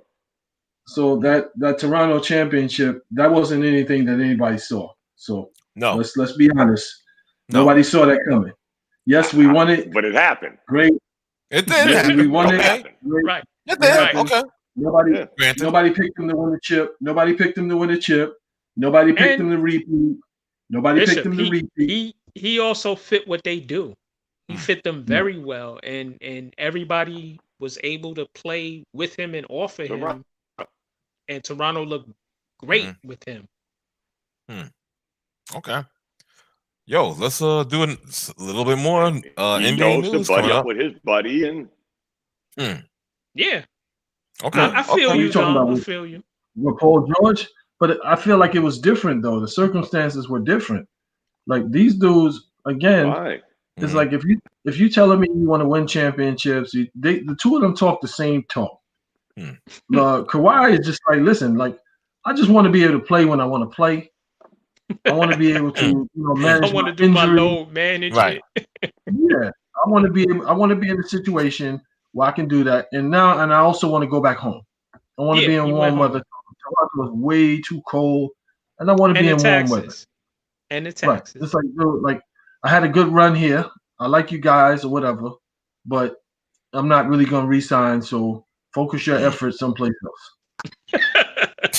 I can respect that. I hate to try to be the Kyrie Irving lawyer since I always talk about him. But do you think maybe he felt that way about Cleveland? A dead end city. This guy who I can't stand, who Bishop thinks I'm always jealous of, we can see the hand right on the wall that he's going to leave after that contract. I need to get up out of here.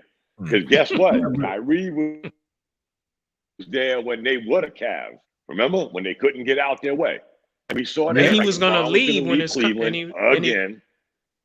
I need to get out of here. Kyrie was going to leave if they didn't get LeBron back. He was going to leave Cleveland when his contract was up. And so was LeBron. So why should he hang around? Right.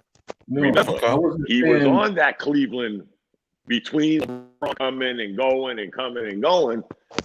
Remember, they couldn't get out their own way. Why do I want to be stuck here? And I'm not defending him. I'm just saying, if Kawhi Leonard could do it, Kawhi Leonard won a championship.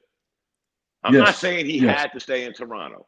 I'm just using your analogy of guys in a winning situation and leaving in a situation. Right. Okay. But understand, Kyrie made statements. Kawhi Leonard didn't make the proclamations that Kyrie made.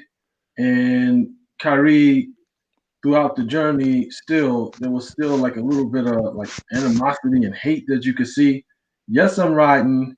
He didn't like the fact that when LeBron came back, he was the top dog when LeBron wasn't there. Yes, he was the top dog, but they weren't going anywhere. Exactly. And then LeBron came back, and the city pretty much embraces him, and it's LeBron's team again, without question. Now, as it should be. Right. In every year that the two of you played, you went to the final. You went to the finals. Now, again, it's like, okay, well, it's still Cleveland. You guys went to the finals. If this is about you staying in a winning situation, it's like when you left Cleveland, you still made statements and you still came out and said little slick shit that kind of like, was kind of like little shade thrown at somebody who got you to the finals every time. And then he did a mea culpa and said, yo, bro, I didn't know. Right. I'm sorry. Allegedly. I'd have hung the phone up on that fool. That's the good free. But that's the good free get out of jail card Kawhi gets all the time because he don't say nothing. Some of us are trying to figure out he speaks English. He don't say nothing. So for them, that's a good thing. He don't do the Kyrie, but again, he did the same thing. He left the championship team. I agree with you, Don. On a whim. I agree with you. And then he gets his buddy. And he gets his buddy Paul George. How did that work out? But they both wanted to go home. Right. They both went. I'm just bringing up a point. Play in LA. It wasn't like Toronto. It wasn't like Kyrie Toronto went home. Well, as close to home as he could get. It wasn't like Toronto was a juggernaut. So stop. It wasn't like Toronto was a juggernaut. No, it wasn't like they were a juggernaut. They've always and they were going to be coming out the East again. They were going to be coming out the East, and they were going to be competing for another championship. That wasn't the case. It was right time, right place when he was with Toronto, and everything fell into place because in all actuality, when was the last time the Lakers went to the playoffs before this year?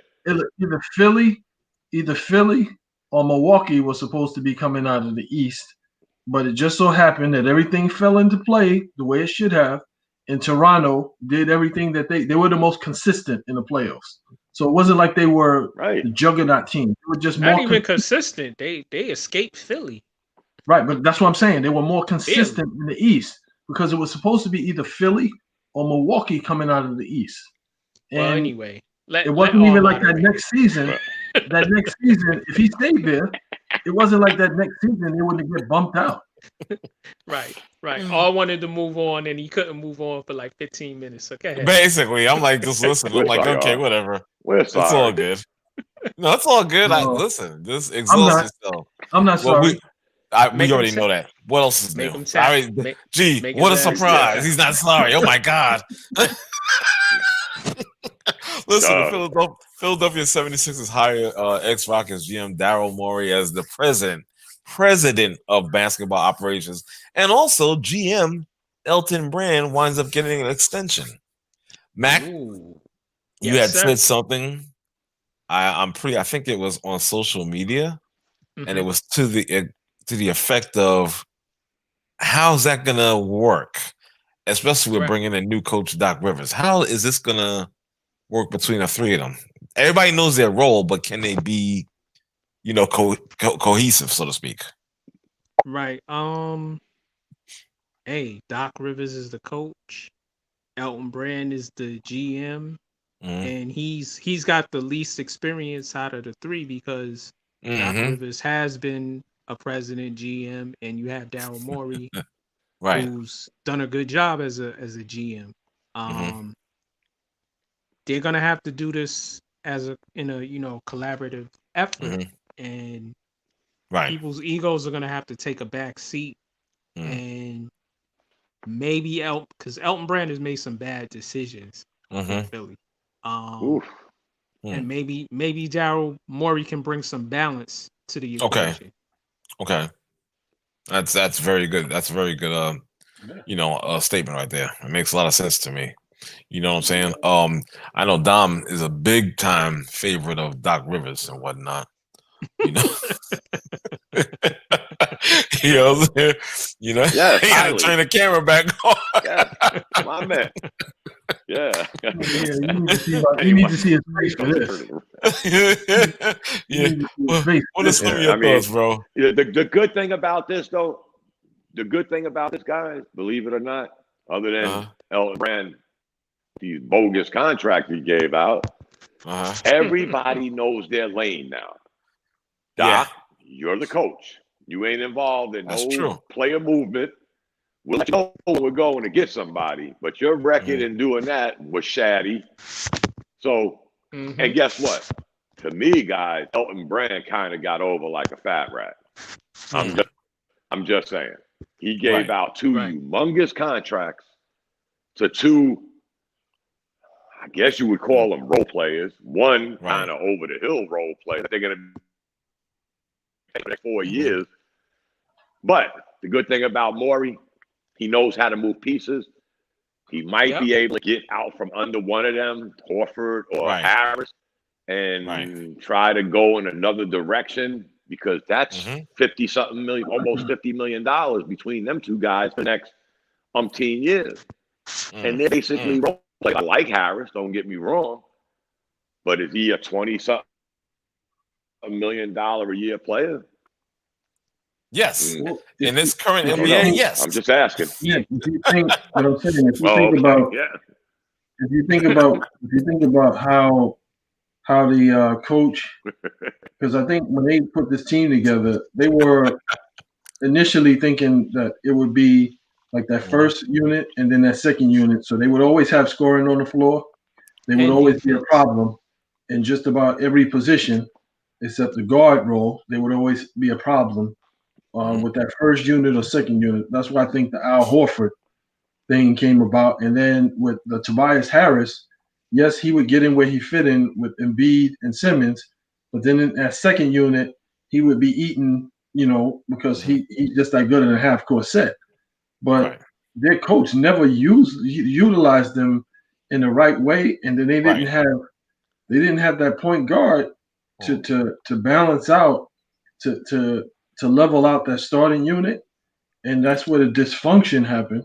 And then you get the coach guys playing the wrong position. Yeah, that's what I'm saying. Like they didn't have. They didn't have.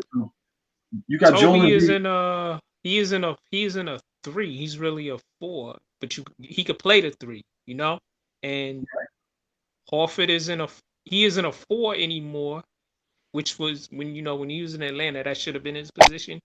He's a center now.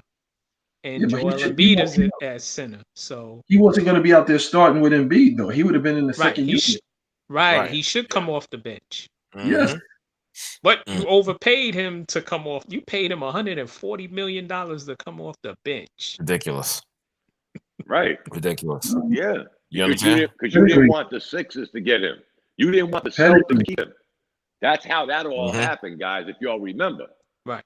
Yep. It's like, they went into it thinking, well, we want him, so they don't keep him because we might play them. Exactly.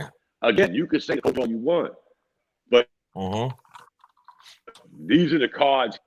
Well, I'm just saying, is Tobias Harris and Al Horford worth $50 million? When you had other holes to plug, you got rid of Richardson, you got rid of Redick, you got rid of your shooters. Well, they didn't get rid of Redick. They just they let him leave. They could have they should have kept Redick and gave him. Right. Yeah. Sorry. He was sorry. They should have kept Redick and gave him. Didn't they get rid of $15 million? Yeah, they traded him. Mm-hmm. Yeah, but he didn't fit what they had. He didn't fit what they had above the coach, and you don't have no perimeter shooting. You got rid of all your perimeter shooting. Just those three guys: Redick, Saric, Richardson. Three of your perimeter scorers. Which in Bishop's world, if they weren't on the first team, they bring depth to the second team. But you got rid of all of them, and you go out and get a 6'10", 54-year-old for $24 million. And then you overpay somebody because you let everybody else go. I mean, it was a shit show from the top to the bottom with that. Right. They should have signed one of those guys. At least. No, I mean, when they signed Tobias Harris or Al Horford, they needed to just sign one of them. They didn't need to bring both of them there. Well, I think if they would have got they'd have got a legitimate point guard, then all would have been well with the Sixers. Outside of Joel Embiid eating himself out of shape and Ben Simmons getting hurt. And it's like, he's going to continuously get hurt if he's trying to play that point guard role. It's too much it's too much wear and tear on his body for no reason. Leave Joel Embiid because he going to all them African restaurants in Philly. Jesus. Leave him alone because he in North Philly getting chicken wings and beans and rice and all that good stuff. You forgetting the Jollof rice, the Jollof. Yes. Gotta try that stuff. I mean, it's not like they didn't have point guards. They had point guards and they just let them. They had legitimate point guards that they could have kept that were serviceable point guards. Right. And they let them go. Yeah. They let them go. It's just like, dude, how much would you have had to pay for the little dude that's in Dallas now? Trey Burke. They had him. Yeah, they had him. Yeah, they let him go too. Yeah. You wouldn't have to pay him much, and he would have fit right in that first unit.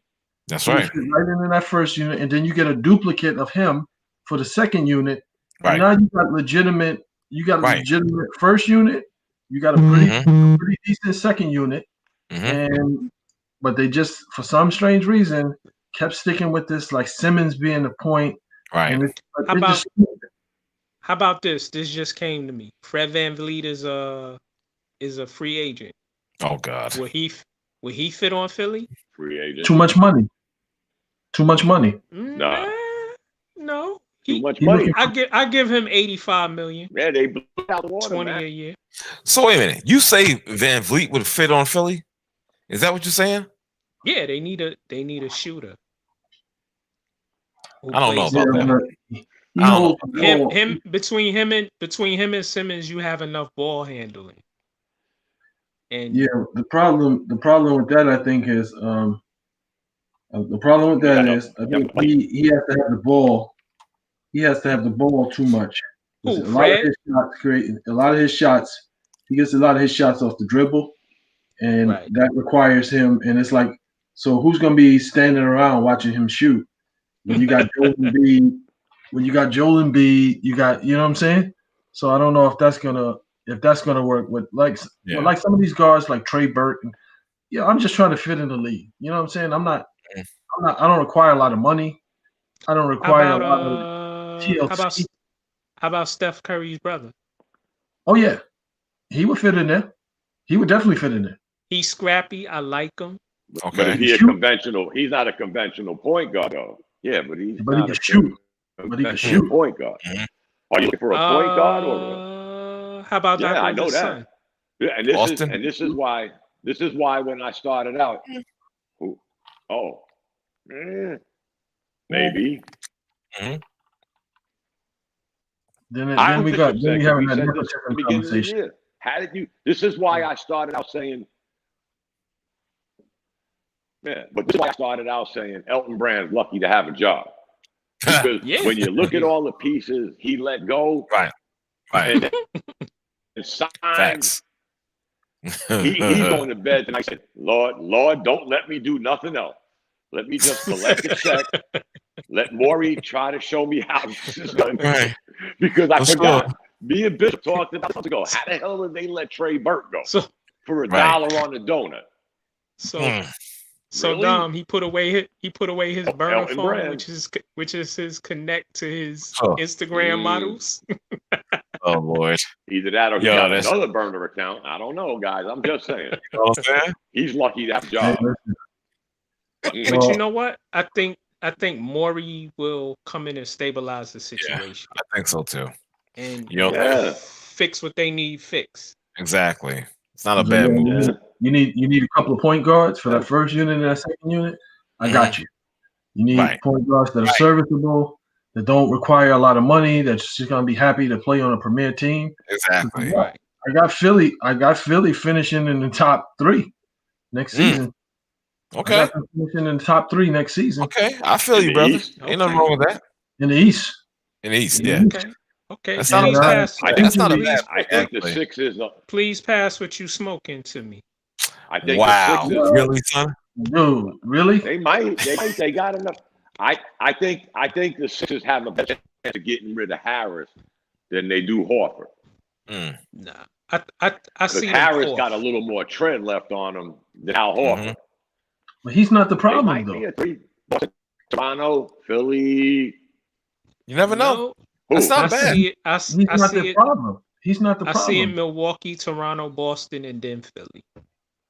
I think what you'll find out. What you'll find out, because when I watch, I don't know about Milwaukee. Wait a minute. Are we forgetting Miami? Wait a minute. I'm sorry. Oh yeah, that's right. Even with Philly playing as crappy as they played this past season, whenever they played the Milwaukee Bucks, Joel Embiid guarded Giannis. You realize that Joel Embiid guarded Giannis. I saw it. And it's like, so I gotta think, like, if Doc Rivers gets him focused and gets him playing the way he's supposed to play, then get him Philly in shape. Philly is a problem for every team in the East, even Miami. Philly's a problem for them. Okay. Because we're gonna see who guards Embiid. Who guards Simmons? That's interesting, Bishop. You know, I'm not gonna lie. Hopefully they play in a bubble because the Sixers couldn't get out their own way on the road. So hopefully they play bubble. Let's see. They have no all that talent. They won as many road games as the New York Knicks. Oh God! But that speaks volumes about the coaching. I don't have that much faith in Doc Rivers. Okay, I don't have much faith in that coach either. So let's see. I wish them the best, man. I'm not a hater. I wish them the best. Good Lord, this dude just threw another interception. Who? Daniel? Danny Dimes. All right. Well, you know what? Let me. Well, since you just brought up the NFL. By 2 points. Oh God. Okay. Let me just hold. Let me. Since you brought in NFL, let's get in that lane for a few. Oh, no. It's getting late. Yeah, I have to. I have to. The New York Jets remain the only winless NFL team as they suffer an embarrassing 35-9 loss to the Kansas City Chiefs. And right off the bat, I'm gonna tell you, I love it. I love it. Oh, did you see the trade? Did you see what the brother did after he got traded? Yes, I did. Yo, let the people know what the guy did, please. That was hilarious. Yo, the Jets traded Avery. What's his last name? What's his last name? Is it Williamson? I don't think. Yeah, Williamson. They traded the linebacker Avery Williamson to the Pittsburgh Steelers. The linebacker. Mm-hmm. Yeah. So he went out. I guess he photoshopped it, but it looks like he's standing in the middle of New York City catching an Uber, and underneath he's got the caption, I'm going from here, going from the outhouse to the penthouse. It was funny. But dude, I'm actually happy at this. I'm happy. And as you guys know that I hate Kansas City. You do. But I was so happy to see this. And I'm not gonna lie to you. I remember I told you I would not watch football, but I had to see this game. I did have to see it. I had to stop my band and I had to watch because I was just so hoping that Le'Veon Bell would toast these cats left and right, up and down, all around town. It didn't happen like that, but he got the win. That's all I care about. Yeah, and he made some positive plays. He did make some plays and whatnot, but I'm so happy to see this, So now the Jets are at 0-8. My advice, Trevor Lawrence, stay in school for another year. Yeah, young man, please stay in school. Yeah, because this franchise doesn't even deserve a master's degree. Something. Because this guy doesn't deserve that. The team doesn't deserve it. Do it, Eli Manning. Yeah, you could do. I mean, you could force a trade, but like I said, stay in school. Stay in school. You know what I'm saying? Don't go to the Jets because they're trash. They don't deserve a guy like that. Trade the pick to somebody who really wants me, and get some other stuff for me, but I'm not coming. Right. So, you know what I'm saying? And really, here's the thing too: the Jets are stupid because even if you do wind up with the number 1 pick, you understand? And you might want to be tempted to be, let's say Lawrence wants to, declare himself draft ready, right? The Jets are stupid. What you should do is trade the pick anyway. Right. You understand? And get more picks and possibly fill up some holes that you got. And you have many. They got 1,000,001 holes. Exactly. So use the pick, trade it, get in a whole boatload of shit of picks, and try to plug those holes. But that's a whole different story in itself. Yeah, but I think what you guys fail to realize, about the Jets, is that they're consistent. They're a model of consistency. You got that right.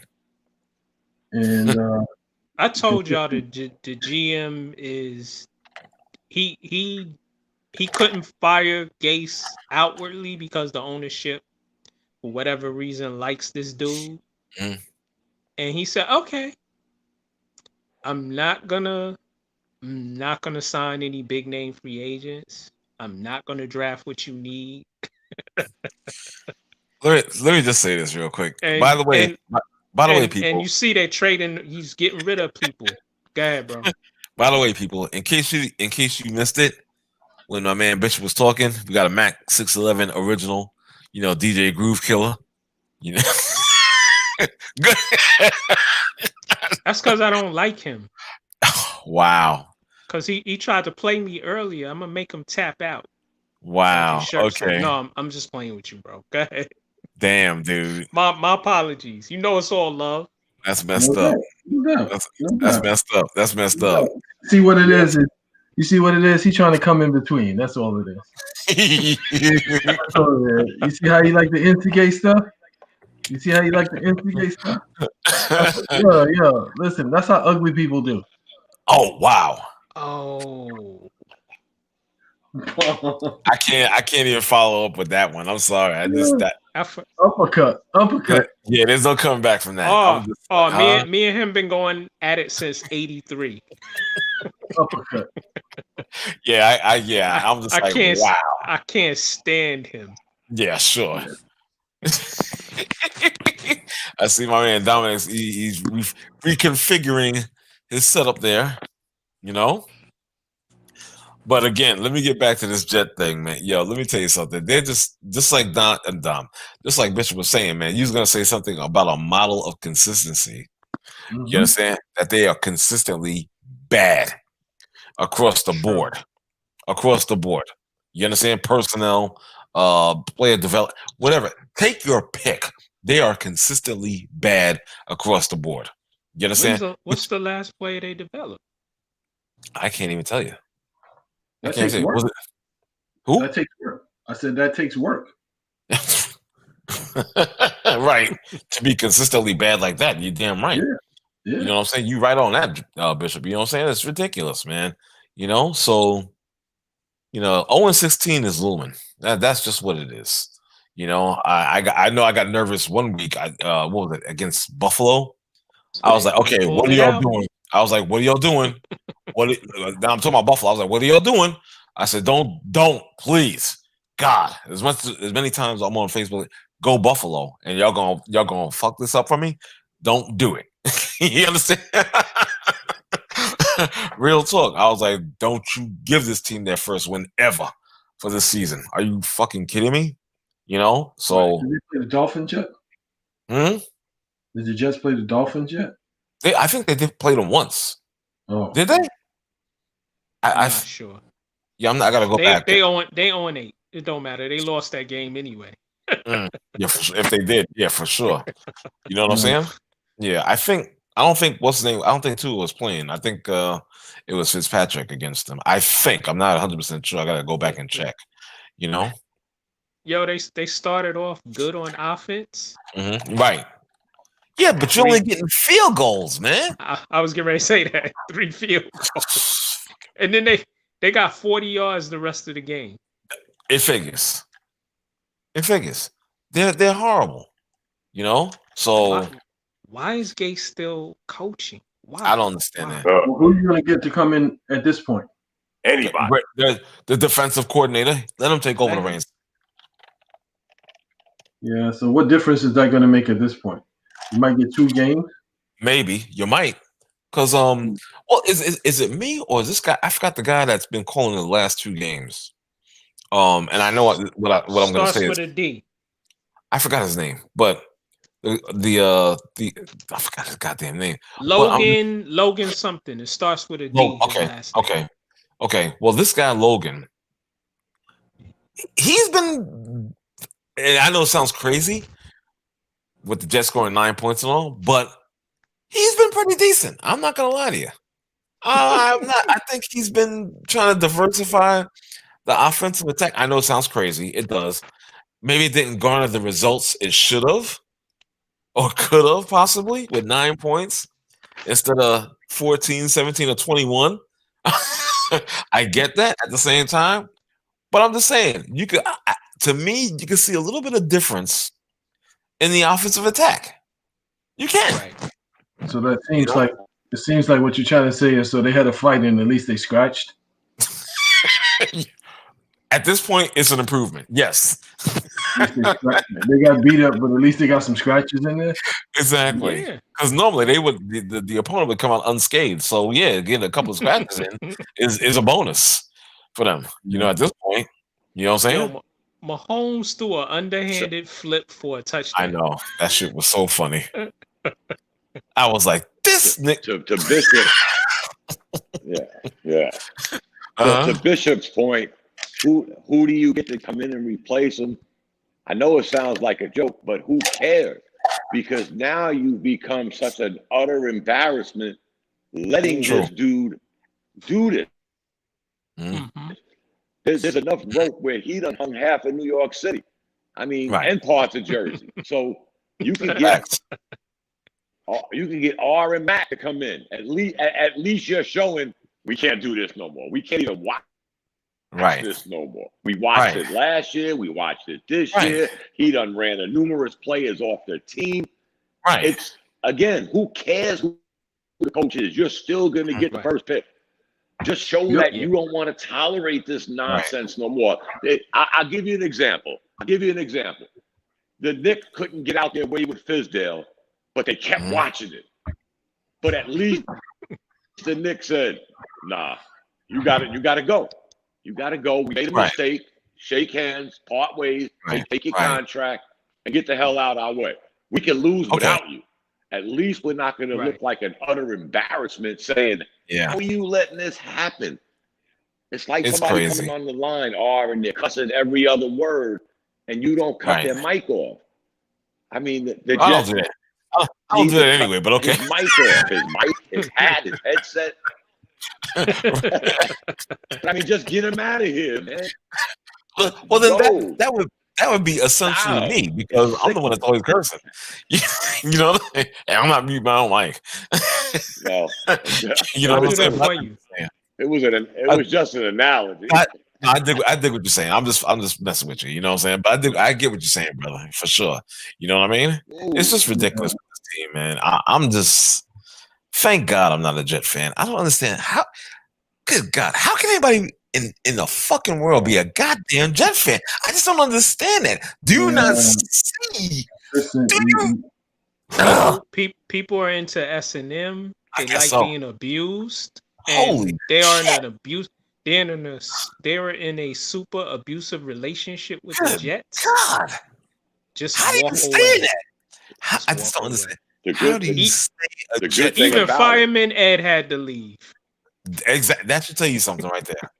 Fireman Ed had to leave. The good thing about me being a Jets fan is I'm really not a football fan, so I'm just watching this from afar, saying this is bizarre.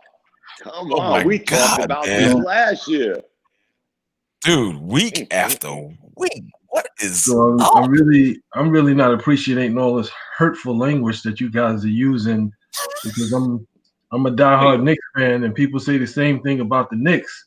But it's true, Christian. Exactly. I'm good.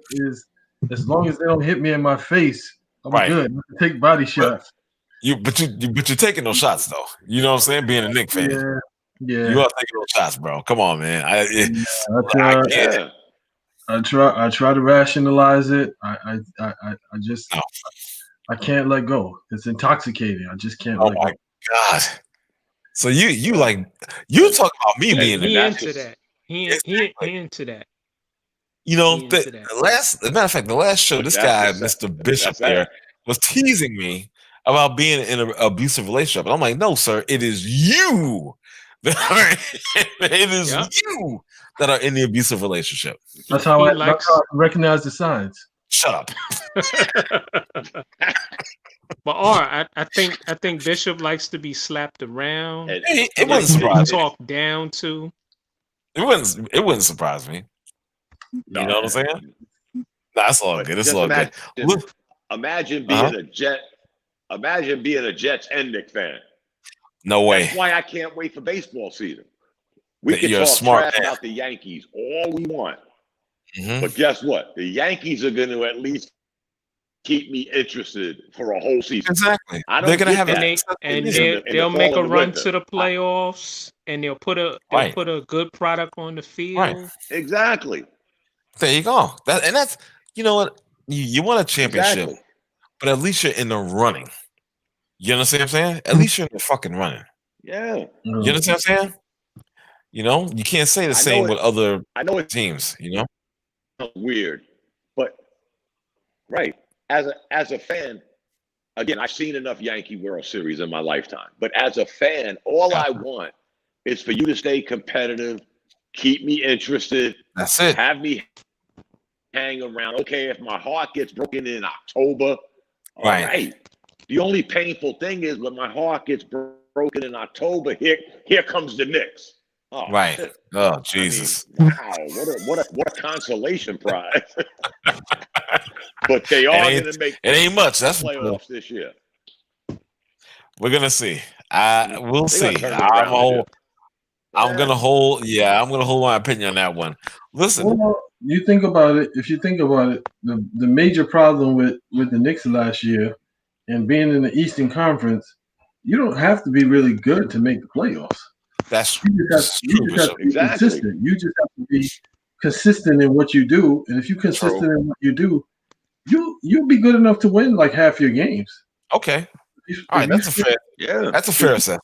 That's a fair assessment. The problem, the problem with them over the last few seasons is they haven't been consistent enough to win the games that they're supposed to win. Right. If you playing a team that's worse than you, like you shouldn't be losing to a team that's worse than you. Like you should be able to dump on somebody. Yeah. They did on Houston before the pandemic. But it didn't. You got those games that you're not supposed to win that you win, but you got to win all the games that you're supposed to win. You're supposed to win, and that's the problem. But that's the problem. You know what I'm saying? Listen, and it's I gotta tell you. I'm sorry. Go ahead, Dom. Go ahead, brother. No, I was going to say, and in some cases, especially with Fizdale, there was a lot of close games that Fizdale is on the sideline in the B-boy stance, and you can't even get the ball inbounded after calling a timeout. You watch all the Knicks games when they had like 2 or 3 wins, and all the blunders, and that's why I say, in a season, Thibodeau himself will get you wins with his X's and O's, his basketball savviness. Fizdale had none of that. So we started out in the hole, and there he stood watching this ship sink, and just stood there, you know, like he was one of the boys. You know, I'm like, how are they allowing this shit? I watched about 10 games with Julius Randle. I'm like, yo, like, what's going on? Like, I left. The game was over, and I was just like, I was angry because I'm like, yo, you didn't even get a good shot, and you ran a play, like you wrote up a play, like you didn't even get a good shot. Like this dude all over. Because Fizdale didn't have an offensive system. It was basically whoever get the ball, go do what you got. Yeah. See, the thing that kills me, you know what I'm saying, is the fact that you know. The reason why I can't watch these just like you guys have talked about games that they should win, teams that they should beat and whatnot, it's kind of hard to have optimistic thoughts running around in your head about this team when you're watching teams that they can beat and players, you know, the opposition, the players, they're not supposed to be that good. Going out there and having career nights and setting personal team records against this team and at the Garden as well. The fuck? That's because. But I'm saying most guys know they got a night off. But I'm just saying that's because you're not good enough to be consistent at what it is that you do every single night. If it's team defense, if it's running the offense, if we average in 95 points a game, then we got to stop you from scoring more than 95 points. Exactly. We always going to score 95 points.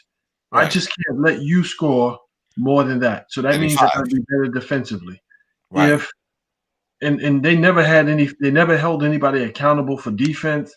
Julius Randle, for as many shots as he took all season, 3-pointers, all these, yo, dude, you always in the wrong position on defense. You're always in the wrong position. Then sometimes you would have a kid from Kentucky out there, and it's just like, how is he supposed to learn how to play when, like, you and every single time you in the wrong place, and then he's in the wrong place, and now you got it's like, and then nobody's holding anybody accountable.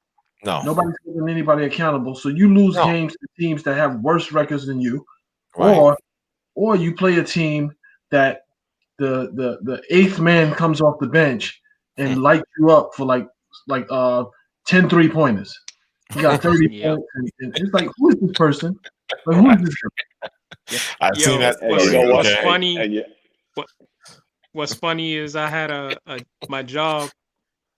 One of the clients that we had, he was one of those guys, and he would tell us, "I'm about to light the Knicks up tonight." He would send emails. So wait. Now that's comedy right there. Hold on. So he would tell you in advance that he's gonna light the Knicks up. Yeah. Wow. The running joke in the office would be, "Yo, such and such is coming tonight. He gonna light the Knicks up." Wow, that's that guy that plays. I think he plays for the Sixers now. Mike Scott. Yes. Y'all never heard of Mike Scott? Mike Scott. Yes, tattoos all over him. I swear to God, he was Jerry. I could swear to God he was Jerry West, because every time he made a name, the only reason I remember Mike Scott is because he kept lighting the Knicks up. I'm like, who is this guy? And after so many games of him lighting the Knicks up, I'm like, okay, he's not a household name, but he just did this last week to you. Right. So that and then where's your boy? When you talk about guys having career nights, whoa. Oh, my man on the Rockets at the time? Chandler Parsons. Chandler Parsons, he exactly. owned the Knicks. Yeah. I'm saying you got a 15-point lead with 3 minutes left in the game. Right. You lose the game. It's you got crazy. a 15-point lead. So at this point, in the fourth quarter, it's just clock management. Right. It's clock management. Yeah, you're right. It's just clock management. Like, you don't even have to be a great team. You just got to manage the clock. And then you wind up losing the game by like 7 points or something like that. It's ridiculous with them. It's ridiculous. I remember watching Mike Scott, like one game in the fourth quarter. I think he must have hit like 7 3-pointers. And I'm like, yo. When he was on Atlanta, when he played for Atlanta. Yeah. He must have hit about 7 3-pointers. And a couple of them like, yo, like what's going on? Like, is somebody paying this dude? Like, what's going on? Like, he was like catching it and just throwing it up there from anywhere. And it was hitting the net. Can't miss, exactly. You know what I'm saying? Ridiculous. Yo, let me just bring this one. Mac, as my apologies to you. And nobody put a hand in their face. No. Mac, my apologies to you. I'm gonna skip this other topic. We can save that for later. I'm gonna get into this last one, so if you don't mind. All right, still in the NFL lane, even though we talked a little bit of basketball real quick. Will the Giants general manager Dave Gettleman be fired soon, or will he remain as team? According to league sources, the team is seen as slowly improving. We were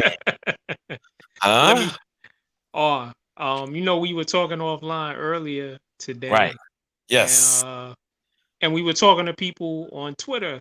Yes. Basically, there's a couple of rumors out there. One rumor says if they get smacked tonight, which they didn't get smacked tonight. Are they winning? They're losing now. It's 22-17 with 4 minutes left in the fourth quarter. Okay. So 2 more interceptions to go.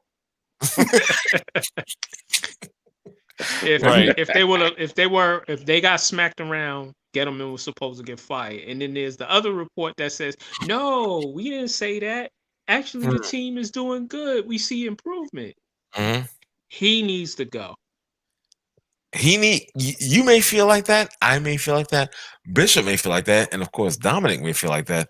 But the thing is, if you really look deep down and be kind of like just analytical and observant. I wasn't gonna say that. Objective is objective? what is being objective is what I was gonna use. If you're really being that and you're seeing that they're not like how the other team that they share MetLife Stadium with, okay, and how they're playing, at least they remain in games. You know what I'm saying? At least they come to play. At least they put up some sort of resistance, unlike who they share their stadium with. What's their record? You understand? So maybe it's not a slam dunk that he gets fired. You know what I'm saying? I mean, they didn't get blown out by Tampa Bay tonight. It's only like a 5-point difference. Yeah. You know what I'm saying? So I mean, he might actually have been close. Exactly. He might wind up staying. It wouldn't shock me. You know what I'm saying? If he didn't get fired, I'd be like, okay, I see it. I get it. You know, based on their play. See, you're saying that on some personal shit. You're saying that on some not that I'm mad at you, of course. Don't get me wrong. But you're saying that, to keep it real, you're saying that on personal shit. Offensive line is still horrible. They have no playmakers on defense.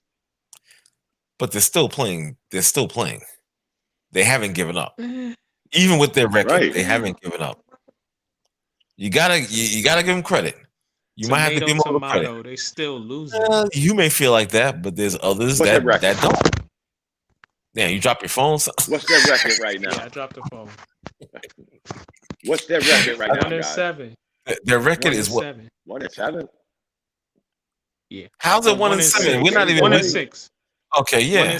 1-6. Excuse me. Soon to be 1-7. Okay. So that's 7 games. Mm-hmm. So that means they got 9 more games left, right? Right. Right. You win 4 or 5 out of them last 9 games and win the damn division.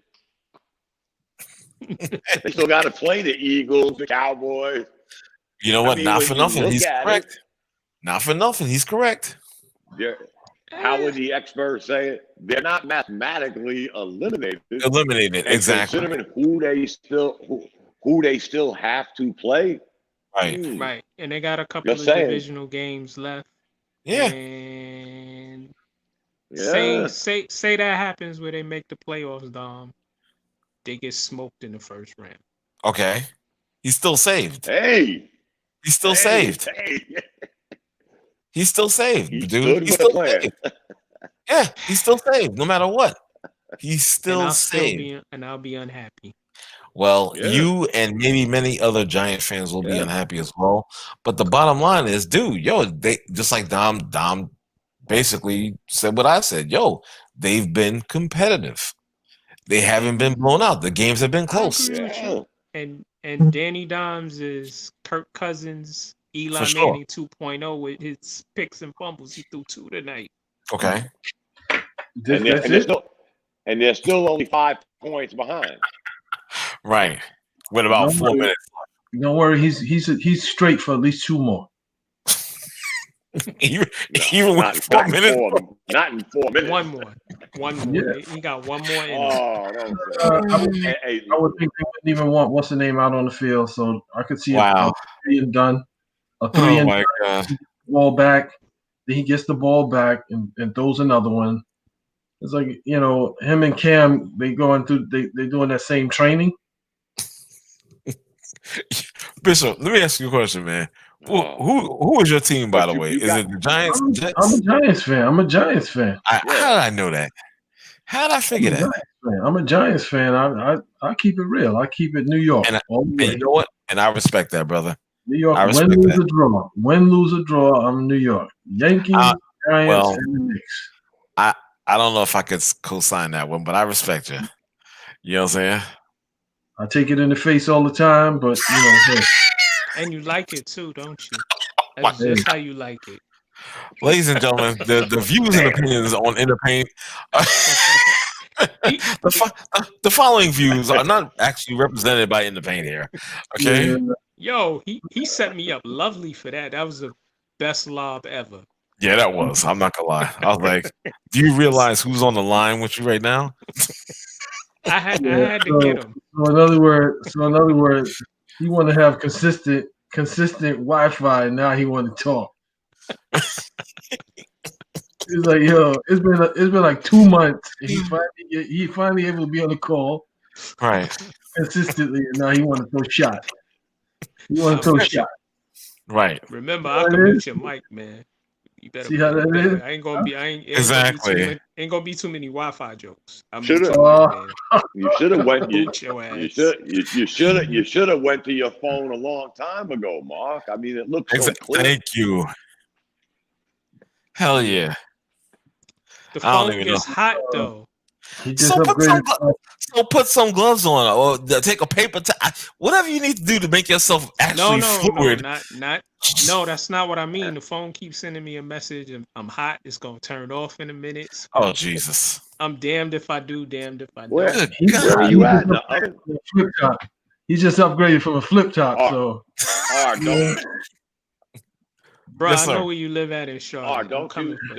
Didn't we have this conversation before?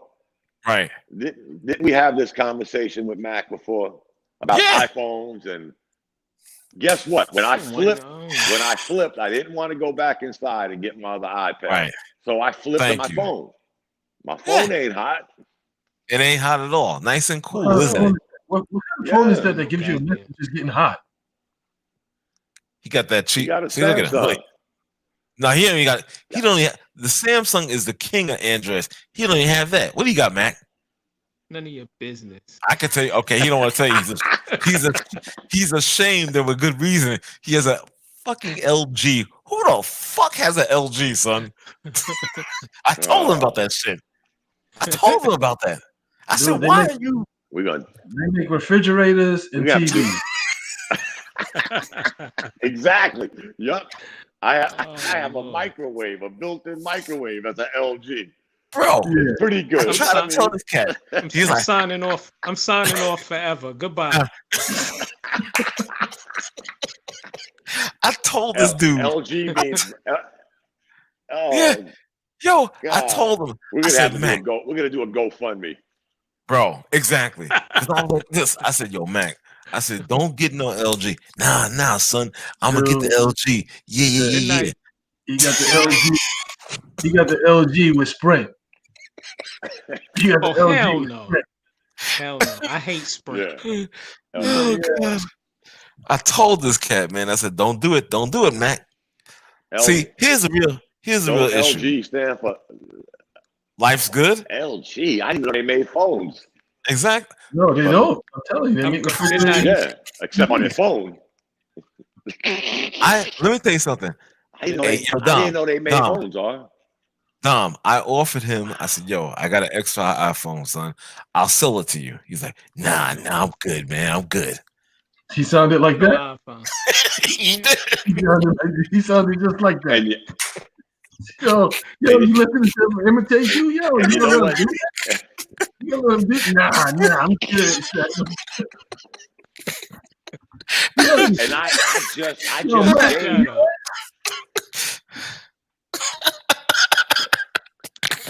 if I'd have known that, I just gave my iPhone 10 away.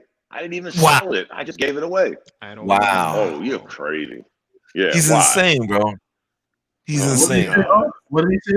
Yeah. He said, Tom was like telling you, he said, I just gave my iPhone 10 away. No, what did Max say? What did Max say? He was like, nah, I'm good. I didn't say it like that. Yeah, you did. Yes, he did. No, yes, you did. Was I rubbing my beard like this too? Hell yeah. Yo, he's like, nah, I'm good. I was like, Negro, are you you're not good. Not with that, man. Get rid of that shit. It's giving you messages saying it's hot. It got a microwave chip in it. You got the same chip you got in your microwave in that phone. Mute his mic, please. Oh my God.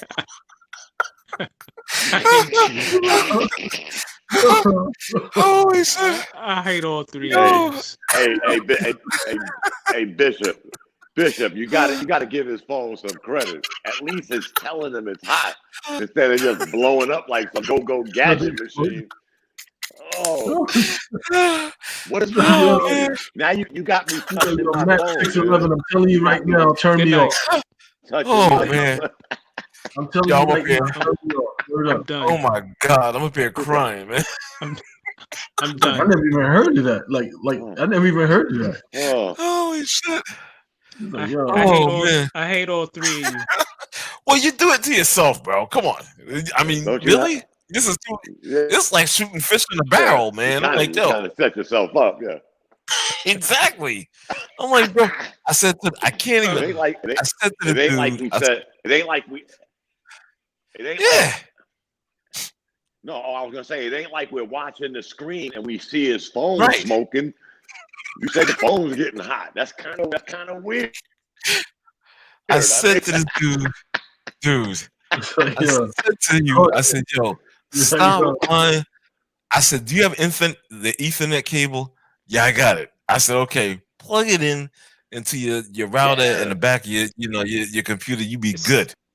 It's like, son, yo, I'm good, son. Yo, I'm good, son. Yo, I can't be running wire from my neighbor's apartment. Anyway.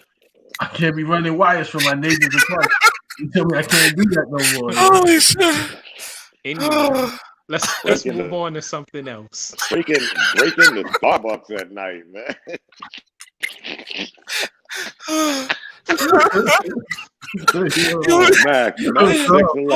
Max 611. No, when they tell him it's getting hot, it showed a little flame emoji.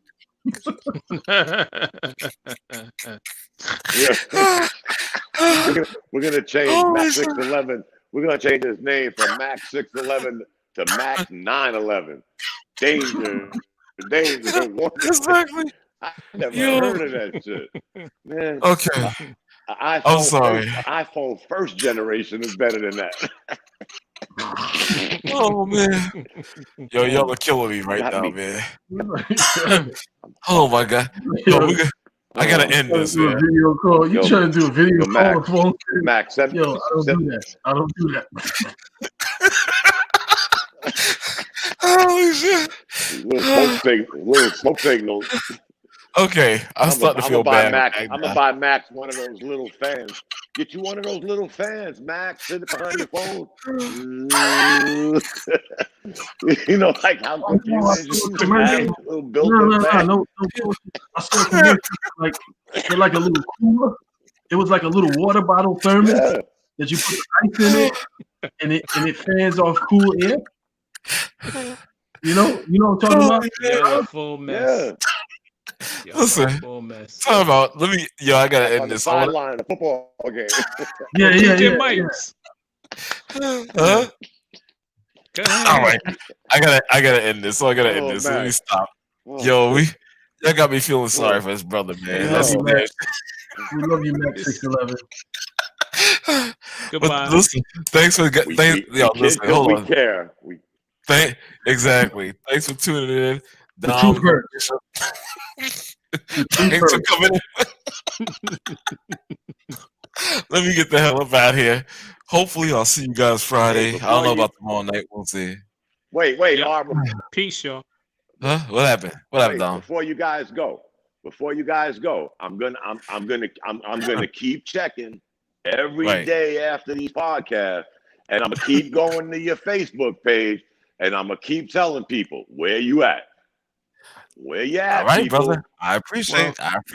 Okay. We appreciate that. We've done that before on Facebook. Yeah. Start putting out hits on people.